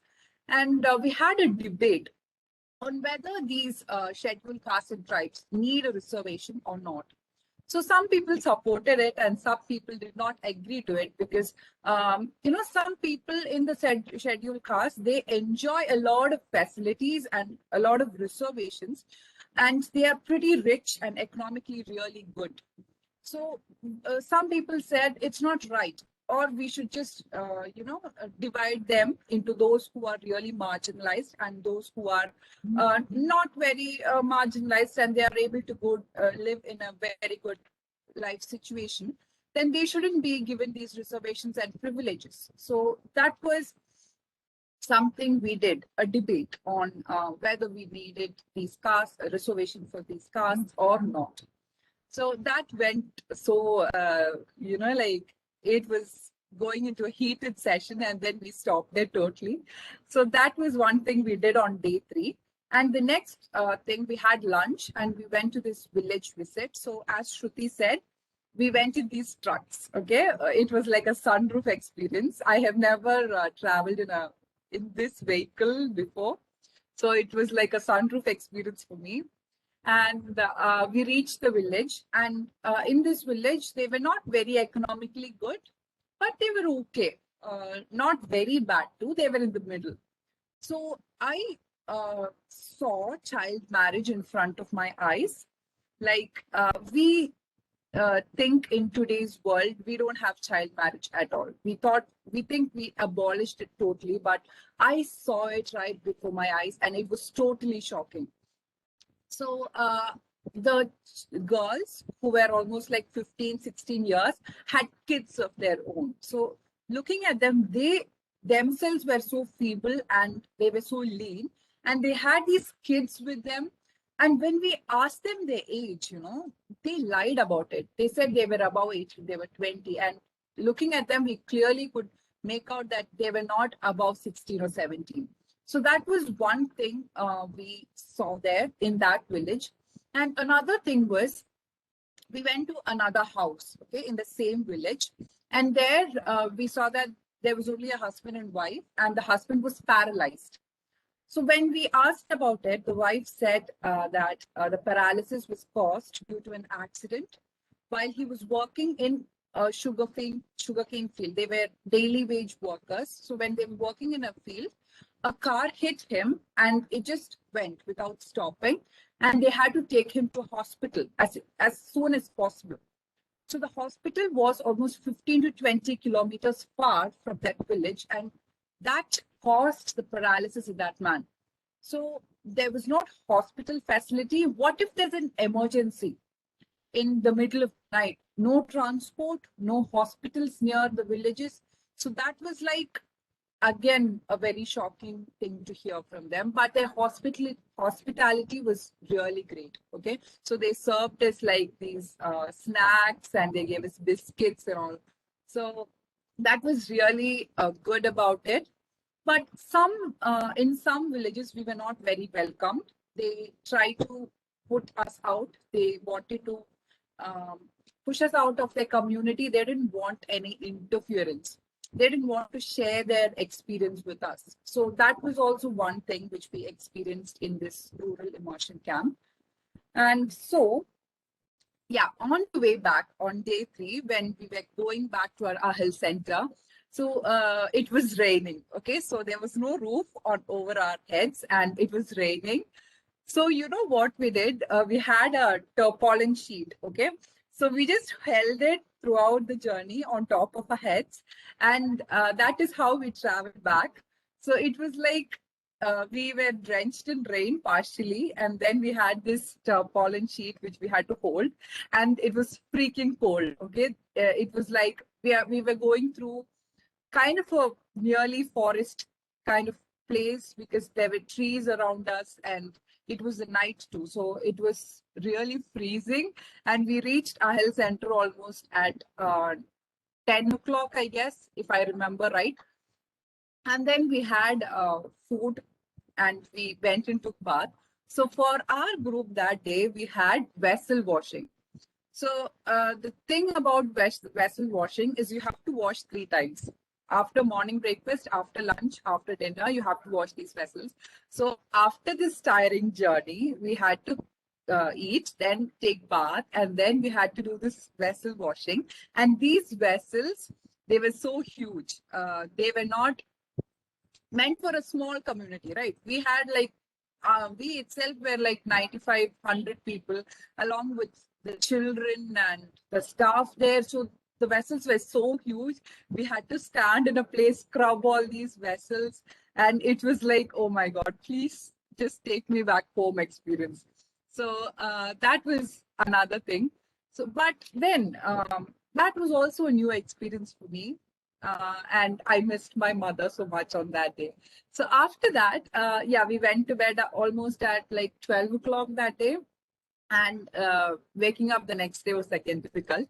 But then we had to, right? We had to wake up. We had to do the daily cleaning again, because we had the sweeping and cleaning duties on that day. And the next day, it started with the evaluation session of the previous day. So Shruti told you, we always had an evaluation. After one day, we always sat together, talked about what we learned and what we experienced. So that was like sharing each other's experience, and we had a greater learning there. So evaluation session. And then in the evening, we went to Pulipattu village, where we had the great experience of harvesting peanuts. So it was like we just eat peanuts. We don't think about the effort that goes into making these peanuts. So it was like there were so much space. They had a large area wherein the plants were planted, and we had to pull them out from the ground, which is not a very easy task. We had to pull it very hard, only then it comes out. And then they take the groundnut from the roots, and the plant is a waste after that. They have to plant it again and make it sprout again, and we need to get the groundnuts again. It's a long process. So we had the privilege of doing that. And then after that, we went to this Nalla Pillai Petrol. Please excuse my pronunciation. Nalla Pillai Petrol village. So in this village, we had these cultural programs. The cultural programs of the AHAL students were extraordinary. Okay, so they did these really traditional dances and skits, which were so enticing, and they were so good. So they were trained for all this in this place where they stay as hostelites, and we had the privilege to see them in action. So every day they performed something for the villagers. So along with that, we also did we also were like an addition to their programs. Our group did a drama on NGOs, and we also sang some songs for the villagers, and the villagers were so glad to see us. Okay, in this particular village, in this Nalla Pillai Petrol village, they were so happy. They all gathered in this place, and in between them we performed. So I was really tense, but then it went really well, and it was another great experience for me. So after that was the best part of our camp. We came back around 9:30, and we had dinner, and then there was campfire. So this was totally unexpected. Campfire was the best. Okay, it was like nothing can beat it kind of experience. So we had a fire in front of us, and we were totally standing in a circle, and there were songs played so loud, and nobody could stop dancing. It was so good. The campfire session was extremely great. And then we went back to bed at 12:15 a.m. in the morning. And so imagine the next day how we would wake up. So, and after the dancing, we had body pain, all kinds of problems, and sleep was not enough for us. So this was the last day of our camp, day 6. And yeah, as I said, we couldn't wake up, but then we had no choice. And again, we had the cleaning activities going on. And then after that, we had a guest. Okay, so she was a German. Her name was Hannah, and we also had a great bond with her. She came everywhere with us, and she had volunteered, it seems, in order to come to India and serve the villages where there was these caste problems, and she taught children in the AHAL center. So meeting her also was like once in a lifetime experience for me. So she was so great. She told us about the culture of Germany, and we got to exchange a lot of dialogues with her, and it was really good. So she also talked about the camp and her experience about the camp. She shared it with us, and then we had lunch. And after that, at 4 p.m., like after lunch, we started packing our things, and we had to get ready to leave Kirpanatur. And at 4 p.m., with a heavy heart, we left Kirpanatur, and that was the end of our camp experience. We reached CMBT at around 8:30, 9 p.m., if I'm right. So another thing, I forgot to say this. So there was another very distressing thing which I heard in the camp. It was like the people were made to build houses in a way that their doors were very small. Okay, so they had to bend down and enter their houses. So when asked about this, they said that the higher caste people, that is not the very high caste like OC, or they were not even present in that village. So the SC people itself. So there are subcaste, right? So the subcaste right above them, they had instructed them to build the houses, build their doors in that way that every time they enter the house, they have to bow down and go. So that was like such an injustice done to them. And yeah, so that was one thing I wanted to share with you. And as I said, the camp gave me a lot of learning. It was a one-time experience again. So I really wish you had a chance to go to this place and experience all this. So unfortunately, we had this corona, and I hope at least you go and visit your these entertainment camp trip. You know, in second year you have we didn't have that. So I think at least you have that opportunity to connect with people and have a great experience. So that's it. So I'll be sharing some photos or pictures in order to give you a more idea about it. So just 1 second.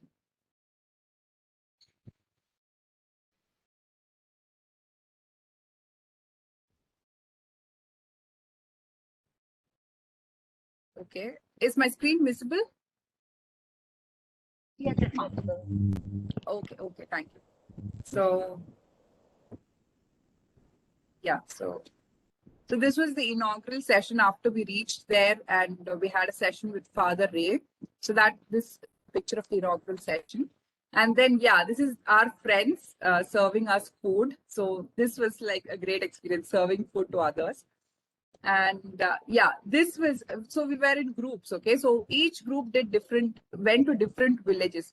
So we did groundnut plucking. So these people, they did transplanting rice into fields. So paddy field working. That's what they did there. So this is a picture of, this is another picture of them planting. Yeah, so another group, they went and plucked flowers, the jasmine flowers. So that this picture represents that. So they were plucking flowers and tying it into these garlands, and they wore it on their heads. So we didn't have that experience though. Yeah, so this is a picture where we are listening to the villagers and hearing their stories. Yeah, this is the performance I was talking about, the performance of the students at the health center and how they performed really, really well. They were excellent, okay, when compared to us. Yeah, so this is a picture of the evaluation session. We were given papers, we had to write out our experience, we had to exchange it. Yeah, so Father Secretary also visited our camp. On the third day of camp, he visited us, and we had a group photo. It has all the faculties who came with us, Pondiselvi ma'am, then we have Ellen Shivi ma'am, Anthony Joseph sir, Nanda sir, and then we have Father Secretary and Father Ray sitting in between us. So this is one happy picture in which we have all of them. Yeah, this is lunch after falls. We had chicken biryani, if you're wondering what we are eating there. So that was a surprise again, okay? So this is the falls, Jalakamparai Falls, which Shruti explained. Yeah, so this is Hannah sitting here, if you could see her with the yellow chudi. So this is Hannah.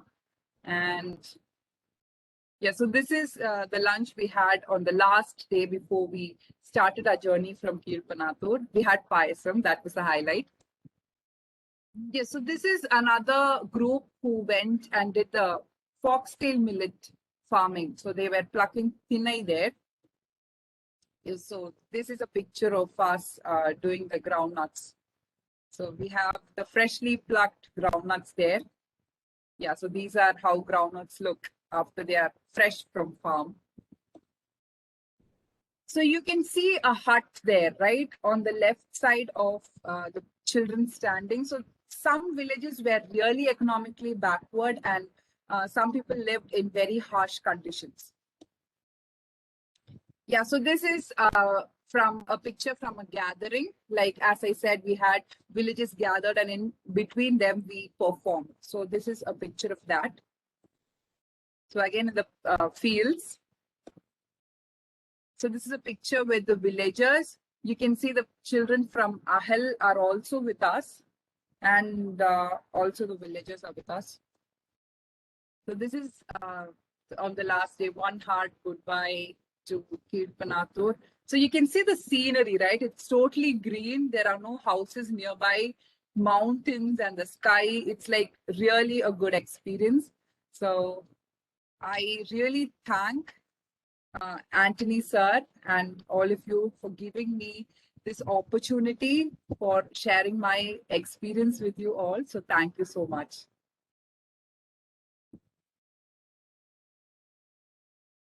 Thank you so much, Ms. Linda Roy. Listening to you talk and then seeing all the pictures that you showed, we felt like we were transported there, and hopefully we will get to experience that too.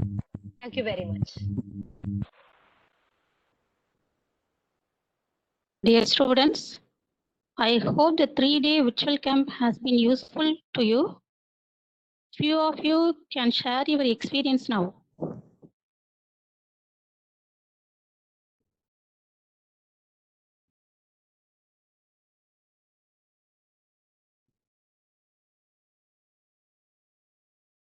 Students,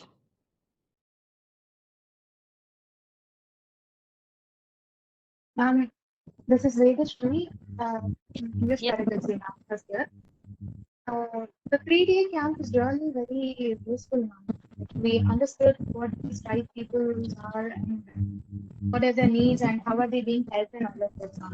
So we had we got like a different kind of experience altogether. But what we thought as a class group was that it would have been more enhancing if we could really go over there. So the kind humble request now that if possible, if after Corona, maybe just for 2 or 3 days, if we could be taken to that camps, it would be really great. Otherwise, the program was really, really good. Thank you, ma'am. thank you, ma. Thank you.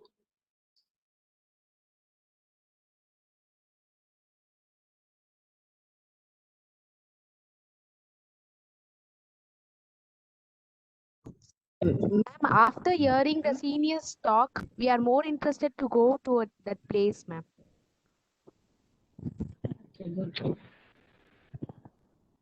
Ma'am, this is Ashwini here. First of all, I would like to thank Father Secretary, Principal Ma'am, as well as the teachers community for to put a program, a virtual camp like this. So this has enlightened us about the different societies, like in the past 3 days, if you see, with respect to the Irudar community or the Urudi community and the Arundayas. So like how the community are getting discriminated. So we are able to understand the situation and the culture, their culture and the tradition which they follow, and how different as human beings we are from them with respect to our culture in supporting women or bringing up the children. So I would like to thank the entire community for giving us such a beautiful program. And again, as Vedashri and others said, the only regret is that we are not able to go there and instill the feelings of the rich people there. So I hope soon we will get an opportunity to go there also. Thank you, ma'am. Thank you so much. Okay, ma. Thank you. Thank you.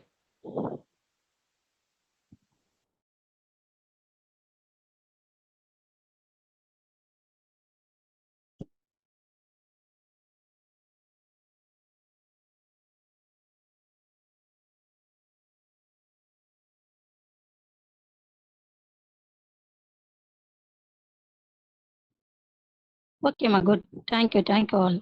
Uma? Yes, ma'am. Thank you, ma'am. Student teachers, after the national anthem, 2 Google forms will be posted in the chat box. Make sure you fill them both. One is the feedback form for today, and the other is for your e-certificate for the 3-day program. So kindly fill both. Now, I request all members of the webinar to kindly raise to their feet for the national anthem, which will be led by Ms. Meenu Matthew from the Pedagogy of Biological Science. जनगण मन अधिनायक जय हे भारत भाग्य विधाता पंजाब सिंधु गुजरात मराठा द्राविड उत्कल बंगा विंध्य हिमाचल यमुना गंगा उच्चल जलति तरंगा तव शुभ नामे जागे तब शुभ आशीष माहे गाहे तव जय गादा जनगण मंगलदायक जय हे भारत भाग्य विधाता जय हे जय हे जय हे जय जय जय जय हे